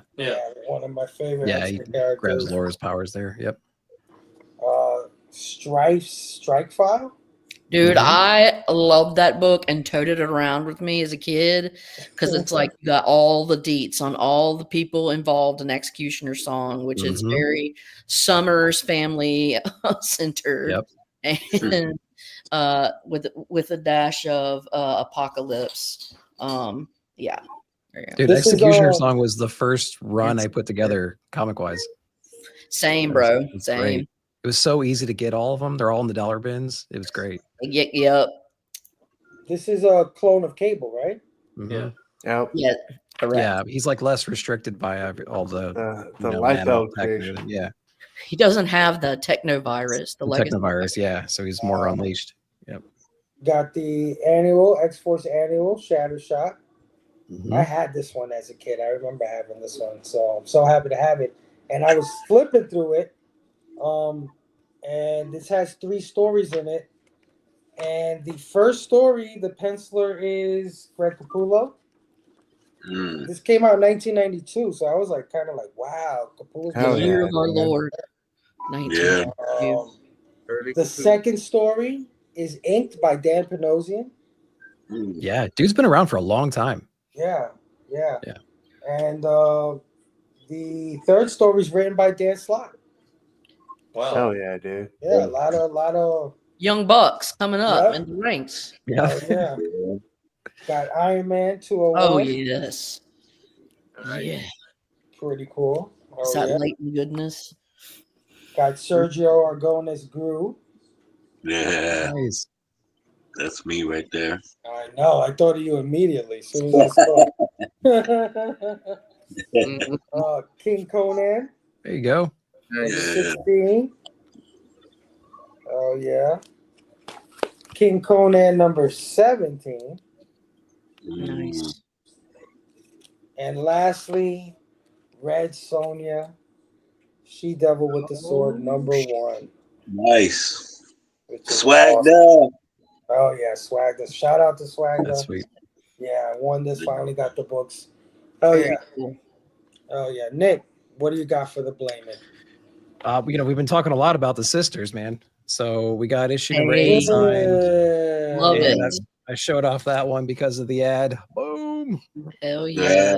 Right there. Yeah. We got our ad in there.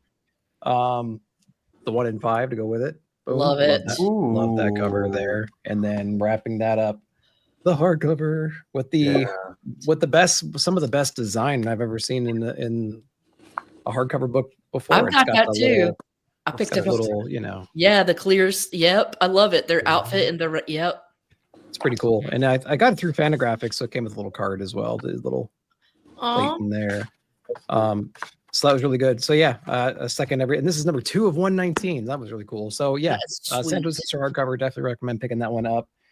Fantastic Four, guys. Hux Ross Galactus. I mean, like, I remember when this was coming out, everyone was commenting how different it was because it took up the entire page. I And of course, love the it. entire cover, and of course it would, right? Yeah. So I love that approach there. I had to dig up I have that that copy one. too. Yeah. Yeah, Stu already showed it off, but full circle, really, really great. Speaking of Ross, we get some cool interiors in here, an amazing story. Definitely check out Full Circle if you haven't. And then Tony McMillan, man, putting together this. I've showed it off before, but since it has Doom and Ben and some other Fantastic Four folks on there. That's a great. Yeah, We Need Girlfriends. Mhm. Namor I like to Spinehoen watch. around. I like to watch. Yeah, really, really, really cool dude. So check out Tony if you haven't yet. Tony McMillan. And then it's Figgy Friday as well, guys. So I got those 3.75s. Ooh. Oh, Kenner figures. Uh, I got those guys Nice. there, and then I got the rest. Then I got Oh damn! Doom as well. Doom is sickening. I'm waiting for these to kick back off, man. I think I have almost every one of them you can get, besides like the stupid double packs that they put together and repackage them and stuff. But I really can't wait for that next wave to come out. I think that's it. Yeah, That's a pretty good haul right there. That's what I got. hell yeah, that is awesome, dude. Yep. Stu, got anything for the blaming? Just two things, man. Given that it's Figgy Friday, I'm gonna double down, bruh. I love the square pupils on this dude, man. It's always been like one of my favorite parts about the character design. Yeah. Oh yeah. I've got that. And then the only other thing I've really picked up recently, I've been on the Heroes Recovery Plan. So Oh my No god! kidding. Right? but dude, I'm buying these DC Compact comics whenever I see them, and this one seemed timely. And I've never read this story, so Superman Birthright, Mark Waid, Lionel Yu. The art in this looks super crazy. I can't read too big into it, man. This book smells so good. Oh my god. So yeah, definitely got to recommend these compact editions. Incredible job that DC's doing with these. So. I missed that last wave, man. I've had all of them up to the last wave. I mean, I only have a couple, but they're incredible. Hell yeah. That's the it for me. blaming? Yeah, that's it. Hell yeah. Well, he did most of it earlier. Yeah, right? He showed off a bunch of cool stuff. I was like, What 100 more Fantastic Four. Let's go. I'm here. Yeah, you just showing the compact by DC. I finally went to a Barnes and Noble with the lady and got myself some too. I got the Catwoman one. Oh hell yeah! Oh yes, Brew Baker and Cook. Yeah, I like this run. I remember getting this run. I missed that one. I want to go get it. Yeah, it's a good run, man. And then of course I love you some Catwoman and Poison Ivy, Queen all together. So got the Harley Quinn and the Gotham City Sirens one. Very cool. Nice. These are pretty cool. Pretty cool. Everybody knows I'm a big fan of omnibuses, collector's editions, anything that has comic books, man. I just love it. You know what I mean? So I had to pick those up. And then of course I wanted one of those big ass comic books that has come out. So I saw the Batman one a couple of months ago, but it was all messed up. So I waited to my LCS guy, and I waited to this one to come out because I love this issue. And Batman number 161, the cover with Batgirl on it, humongous ass comic book. Yeah. So I told my guy, and of course, Wow. I mean, I don't even have a comic book next to me to see the difference, but you can see how small this is compared to this. That's Right. crazy, dude. Yeah. And I told him I'm only gonna own one of them because I'm not getting a collection of this. I mean, the whole run with the Hush run, has these with it to come, but I looked over of all the covers and I like this one the most. So I was like, yeah, get me that. He came through and got me it. Of course, I had to get the foil. I blinded everybody. I apologize, you know. And then, of course, like Bobby made me jealous a few weeks ago. You know, so when I went to get Fantastic Four, I got my own thing cup. You know what I'm saying? Let's go. I had to. Yeah. Hardcore station, baby. Yeah, he was my favorite of the members as a kid. And it was him and then Johnny Storm. It was either him or and I was like, I had to get me the Blue Eye thing. You know what I mean? You know, also Hey, I think. Herm. Go ahead. Oh, sorry, bro. But did you notice he has 5 fingers on there? He does. I did. It's all right. They messed up. Yeah. The AI and the 3D printing, bro. What the fuck? Bobby will fix it in his It's pretty the one cool, he puts man. out. I like how they. Customize it, yeah. And it reminds me of Sam Webb, man. We used to do shows together. Yeah. Blue Eye Thing was one of his favorites. So rest in peace, Sam. Yes, sir. And of course, I had to get me the popcorn. You know what I mean? I ended up getting the surfer up in there. Hey, so, surfer. Yep. Yeah, I got the surfer. I mean, I didn't for someone. I just wanted to be surprised, and she came out, and I was like, "Oh, she looks awesome." You know what I mean? I like the way she looks. Yeah, she does look cool. Very cool. Definitely had to get that one. So I got that, and man, I don't want to. I got more stuff, but I'll save some for next week. So that's my blaming, man. Awesome. Hell yeah. Bobby, what do you got for the blaming? Love you guys, man. Yeah, that these just came walking in the door. Yeah, these just came from my buddy. Yeah. Bobby's got a whole box of those, man. Very cool. They just came walking in, and this is some of my recent pickups. Oh yeah, hope for Figgy Friday. Let me show off. I got Jack Kirby the Demon there. Yeah. Nice. Yeah. Figgy Friday, baby station, and then there's this DC, the new history of DC Universe. This is pretty cool. Yeah, this is the blank cover. I don't like to see that, but hopefully I'll do something with it. Yeah, this is number 2. I got number 1. They're pretty cool. I like them. Yeah. And then this is my recent pickups here. I got that new Spotty. I like the cover. The Jeff DeKalb. Nice. Yeah, that's nice. He's doing a second print for his art book or his sketchbook in case anybody missed it. So this time, Prison Friday, baby. This time I got the Prison Friday. Yeah. Yep, that was a nice one. Yeah, this is. And then it's a good time to be a Fantastic Four fan. There's Jeff the Land Shark, number 2. And she's got the Fantastic Four comic there, the number 1. Yeah. Oh, that's the Ryan North cover. That's the Ryan North. That's the new number 1 that just came out, right? Yeah. The new number 2. This is the number 2. Yeah. The comic she's holding is the new relaunch for Fantastic Four. Yeah, exactly. That's pretty meta. Yeah. This is the same comic, but there's a variant cover. Yeah, I like this one. Yeah. Gorgeous. Yeah, I love that. I'm trying to get them all. I'm an FF fan, so. Dude, did you see the Alex Ross one? Yeah, I got it. I got the blank one, and the one I didn't get that they had that I should have got was the movie version one, was the homage. Yeah. You seen the movie yet? What's that, bro? The movie? No, man. I don't run out to go see it. You know what I mean? I usually wait, and I don't like to go by myself to movies. I haven't been to a movie in a while, but I plan on seeing it. Yeah, I plan on seeing it. I'm so excited to hear your thoughts on it, man. Well, we know a guy that can get you a ticket, probably. Yeah, I know it, man. I know it. Go see it, Bobo. It's worth it, man. You should go see it. Oh yeah, I will, man. This is Fantastic Four Fanfare number 2. I have this is 3, and then it's a connecting. They connect. Cool. Yeah. I know I got number 1 somewhere, but yeah. Recent pickup. There's my Franklin Richards. Oh, that's awesome. Oh yeah. That's Scotty Young. No, it's not Scotty Young. It's Schumacher. Yeah. But it's got a photographic background cover, and it's just cool. It's a cartoony, fun kind of a Calvin Hobbes. Yeah.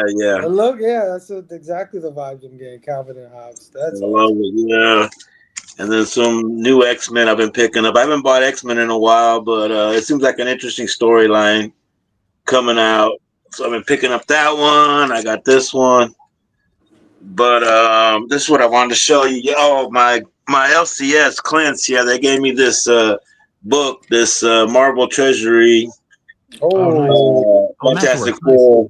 Mhm. Yeah, 1 through 10. It's got the first 10 issues. Yeah.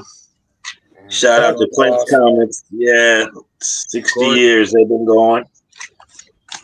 And then this here poster, I don't know if y'all can see that, but Oh this is shit! Yo, That's Damn, awesome. man. what? What? that's a John Byrne, and it's signed there by John Byrne. Yeah. But it's got the first 100 issues, all the characters they introduced in the first 100 issues. Yeah. That is Yeah. insane, Bobby. Oh, that's Jesus Christ. It's got Puppet Master. Yeah, he's got a puppet of John Byrne, and that's right where he signed it, right there by him. Yeah. Yeah. I When did love they it. release that? When did they try? Was that like in 80s? In the 80s Yeah, or that 90s? was in the 80s. Yeah, that's when John Byrne was doing it. Yeah.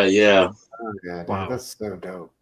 And I met him in the 90s, and he signed it. Like I said, everybody, they say he's this and he's that, but he was cool to me, and you know what I'm saying? And so, yeah, I'll fight you if you try to talk that smack to me. But there's my Walt Simonson. Yeah, the thing.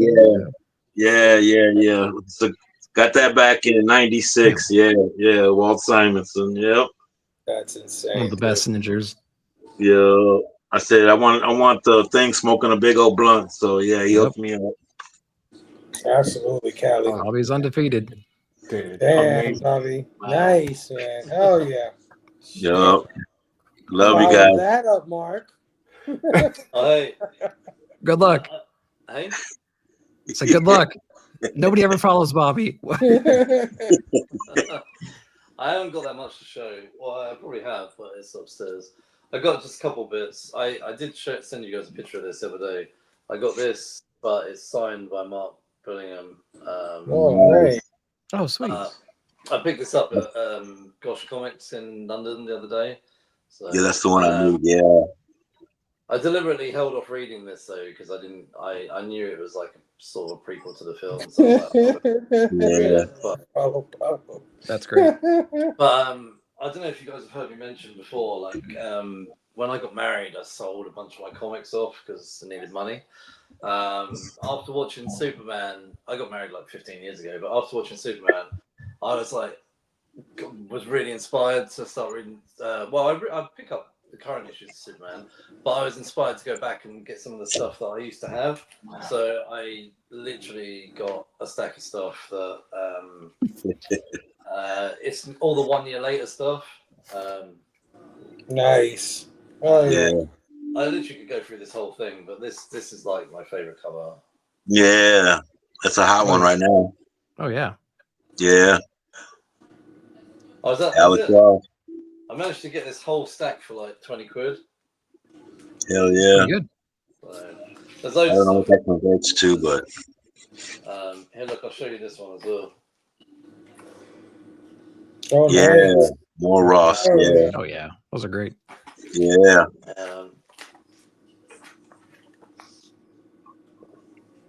Oh wow. Dude, Yeah. Ross doing Superman.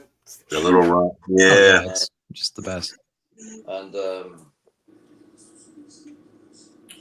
not doing this very well. Yeah. Oh, there you Alex go. Ross. Yeah. Wow.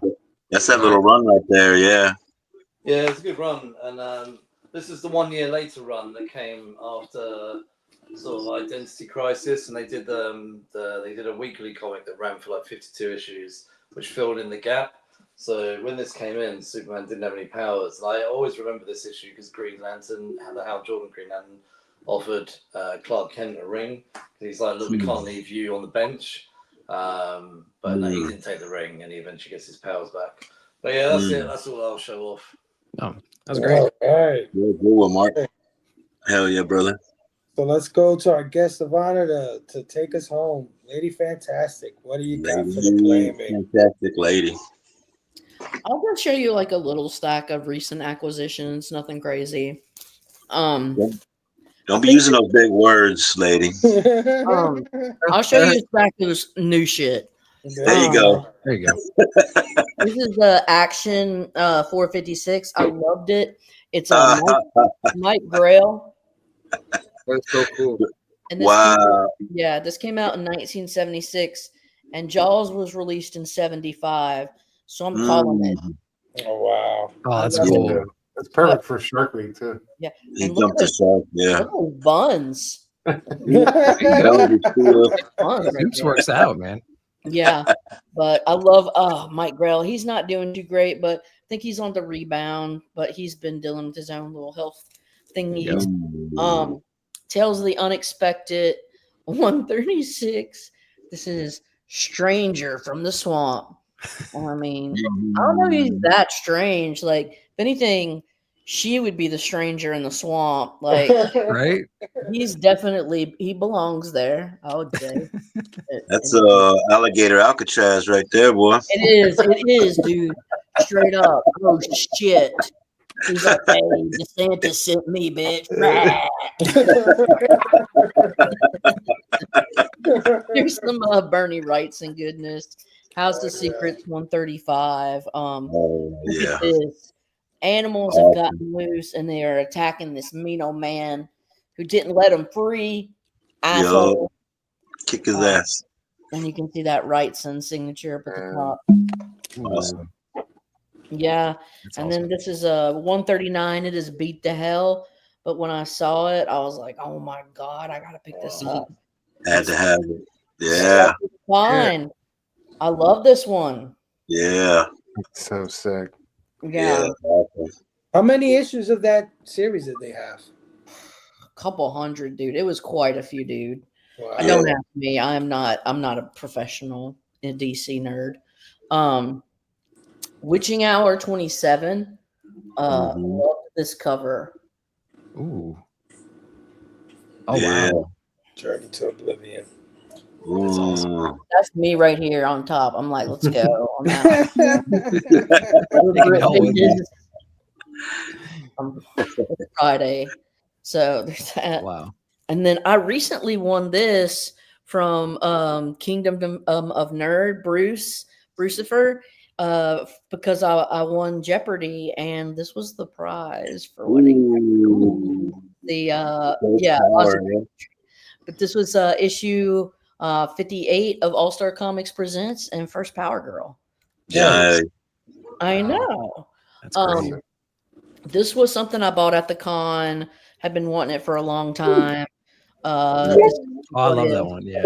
Yeah, I know, right, Kelly? What a prize. But this one, I love the Jane Foster Thor that Jason Aaron wrote. And if y'all read it, it's not like she was a replacement. Thor was still around. He was just having an existential crisis. Anyways, I love the Doderman art and all that.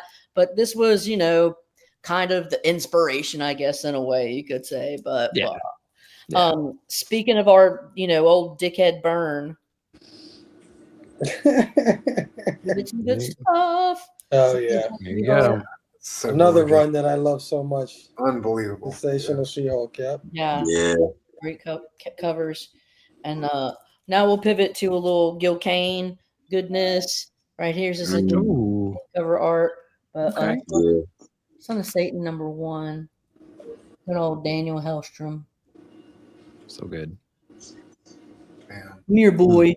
And then we'll do for the last one I'll show you is Atlas Comics, Jordan of the Jungle Girl #24. So that was really cool to find. Wow. Yeah. So it's pretty wild. Oh, the colors are great on that cover still. Name. It's just like, what in the hell, Lorna? This is not PC, bitch. I'm gonna give it a pass for 57. 1950. What are you gonna do? I mean, Yeah. All right. Well, that's all I got. That's Yeah, that was great. That's awesome. For your Thank you, first Caroline. blaming, Caroline, Thanks for you sharing. absolutely killed it, man. Thanks so Yeah. much. Appreciate you yeah. having me. And that is the show, guys. Before we get on out of here, I want everybody to let everybody know where they can find you, what shows you got upcoming. And let's start with our guest of honor, Lady Fantastic. So usually on Fridays at 8 p.m. Central and 9 p.m. Eastern, I am on the Not Near Mint show with Rob Worst on Legion's Lair in the mornings on Friday mornings on Legion of Comics show. And on Wednesdays, I'm on Chris the Comics Vet's Show Us What You Got at 6 p.m. Central, 7 p.m. Eastern. And other than that, I will be malingering randomly across different channels. Oh yeah! Thanks again for coming on tonight, Thanks man. for having me, man. I had fun. Oh yeah! Definitely got to get you back on some point. Mark, my brother, what do you got coming up? Let the people know where they could find you. Yeah, thanks for having me on. Geeks and Niche podcast. It's occasionally on YouTube, although that will change. We're going to make more of a push from September. We are on our run up to our 200th episode in 5 years of podcasting, me and my co-host Jasmine. So Jasmine is in Houston. So we normally record at like midnight my time, 6 p.m. hers. That's how we make it work. And then we release the audio a couple of days later. We just dropped our latest episode where we reviewed Blade Runner from 1982. And next week we will be reviewing the second Lord of the Rings film on our run up to our 200th episode. So. Oh yeah, man! Everybody go sub up to Geeks Unleashed. Available on all podcasting platforms, iTunes, Spotify. Thanks for coming on, Mark. Love you, brother. It's like what, 4 in the morning over there right now? Yeah. I'm glad it's finishing in a minute. So. Brother Stu. Oh shit! What did I do here? Oh no. Brother Stu, let the people know what you got going on. Yeah, man. Dr. Doom Fan Club on IG and YouTube. Ink and Insights every Wednesday night, 9:30 p.m. Eastern. Surrounded by short boxes. Dropping new episodes every week on my YouTube channel. So check out Dr. Doom Fan Club. Oh yeah. Bobby, my bro, thanks for coming on. Let the people know where they could. Well, let me rephrase that. The Hunt champion, Bobby. Let the people know where they could find you. Yeah, man. Well, where you can't find me is lurking in the shadows because I'm real good at that now. But yeah, you can find me. I'm at Comic Book Church with Bleeker and the gang over there on Sundays. You can find me worshiping and the comics and everything and talking. The way we be talking, and you can catch me tomorrow night. I'm going to be going to a local wrestling show with Brother Joe and the KC crew. So yeah, station will be a good time with them. Yeah, and of course, the easiest place to find me is right here on the all new, all different Blamephable show. Yeah, because that's where my heart's at, and love you guys. Yeah. And like you just mentioned, yeah, I'm the current heavyweight champion of the Hunt. So, I got money in the bank. I got the cash. So yeah, watch I'm out. not looking forward to facing you, lady, because I've seen you make your own men leave in tears. So yeah, so much shit, you will have nightmares. I know I'd be scared if she came to cash in on me. I'm like, oh shit. Yeah. See, that's where I'm not good at talking shit, but I just I let my books do the talking. Yeah. Oh my god, I got that oldest daughter bullshit gene. Lockdown. I got that youngest son wear a mask and hide in the shadows. Yeah. Bro. But you got some badass books though, Bobby. My God. Thank you. Respect, lady. I love you. Thanks for coming. Yeah. Thanks That for being here. championship was a long time coming for sure, Bubble.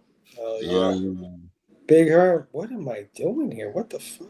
Okay, sorry, Big Herb. Big Herb. It's all right. Let the people know what you got coming on. Well, right now I'm not doing anything. Every time I say I'm going to do a show, it doesn't happen. You won't jinx it. So right now, like my channel's on hiatus until like I show up. You know what I mean? So I might show up any of these days. I feel like doing that show. Finally, I haven't done it yet. So I just say just look around. I might pop up. You might, he really is live. He's really doing this. You know what I mean? So But of course, whenever I don't fall asleep, I'm on this show right here every Friday night. You know what I'm saying? Let's go. Oh, And yeah, man, Lady Fantastic, man, you're awesome, man. I've known you. I know you knew me, but I've known you for a while, watching you doing shows too. So I'm glad I was able to be on a live with you. So thank you for doing this, man. Same, man. And thanks for having me on. I'm honored, and I appreciate the good company. It's interesting to see what you guys think on some of the, up and coming pop culture events. I guess guys do have opinions.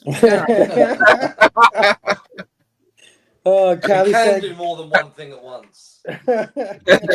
well, maybe you can. I don't know. Next thing they're gonna tell me you have agency and feelings. I don't know. Whoa. I actually might cry. I might cry now. Callie said, Gallows man, I've been waiting, her. He's been waiting, brother. Oh, that's the show. That's the show you're supposed to do, yeah. My man Nick, man. Let the people know what you got going on. Yeah, weekly comic book review shows on Saturday nights. Catch me here on Fridays. All new, all different Blamephable. Popping in on Ink and Insights on Wednesday nights. And this Sunday, I'm going to be doing the comic book look ahead for whatever month is after July. August is the month after July. I knew that. So yeah, be doing that in the morning. Grab your coffee, chill with us, talk about your poll lists, what you're looking forward to. What did I miss? Can't wait to talk to you guys then. So yeah, thanks for having me again, dude. Oh, yeah. Always a pleasure, Nick. Yeah. Of course, you can catch me here every Friday night, 9 p.m. Eastern, on the One Collection Down channel with the all-new, all-different Blamephable show. Next week will be our final edition of Bags, Boards, and Badass Women. And we will have none other than Madam Blaster on. I cannot wait to hang with her. Another just awesome lady in our community. Such a great artist. Like, some of her sculptures are mind-blowing. She's Total bitch. Yeah. Stand her And ass. that too. Just talk so much shit. Oh my god. We were afraid this was going to Tell happen. her I said it. Yeah. If I see her in the streets, I'm on. Let me tell you something. When we were coming up for the name for this No, she's all right. special, this Bags, Boards, and Badass Women, I asked these ladies to help me out with a title because I didn't want to offend the ladies or whatever. And Lady Fantastic and fucking Blaster came up with the most craziest freaking names that I can't even mention that shit on here. I mean, Fable, didn't you want to call it Big Booty Women? Is that what you said you were going to call it? That's what I was thinking, but I was like, no, that's not gonna fly. And then it's like what I thought is tame compared to what Blaster and Lady Fantastic came up with. It was pretty intense. Oh man, we're not classy. Well, Caroline, thanks again. It's been awesome tonight. Thank you, everybody in the chat. We had a great room tonight, man. 20 or better all night practically. Guys, you have been amazing. Callie, Fantastic News, Two Gun, Candace was in the house, Cannabis, my man Pete, so many people, Derek, 9-Panel Grid. Yeah, the list just goes on. Bunch of great people chiming in. We had Roscoe, Flash by Night, Hell yeah. Angel. Yeah, just awesome people. Comics for the people. Yeah. Comics are for everyone. Read what you love. Collect what you love.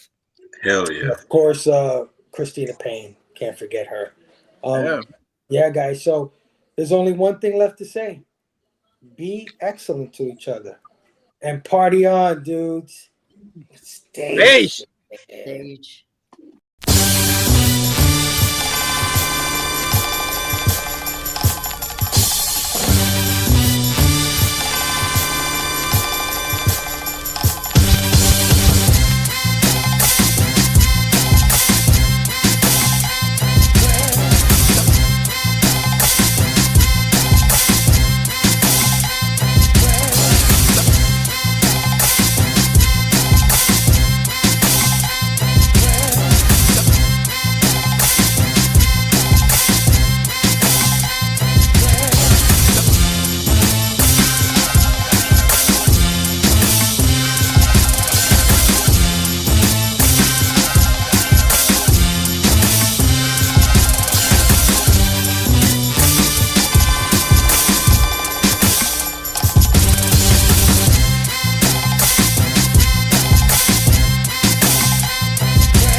The Peach Mambo Go.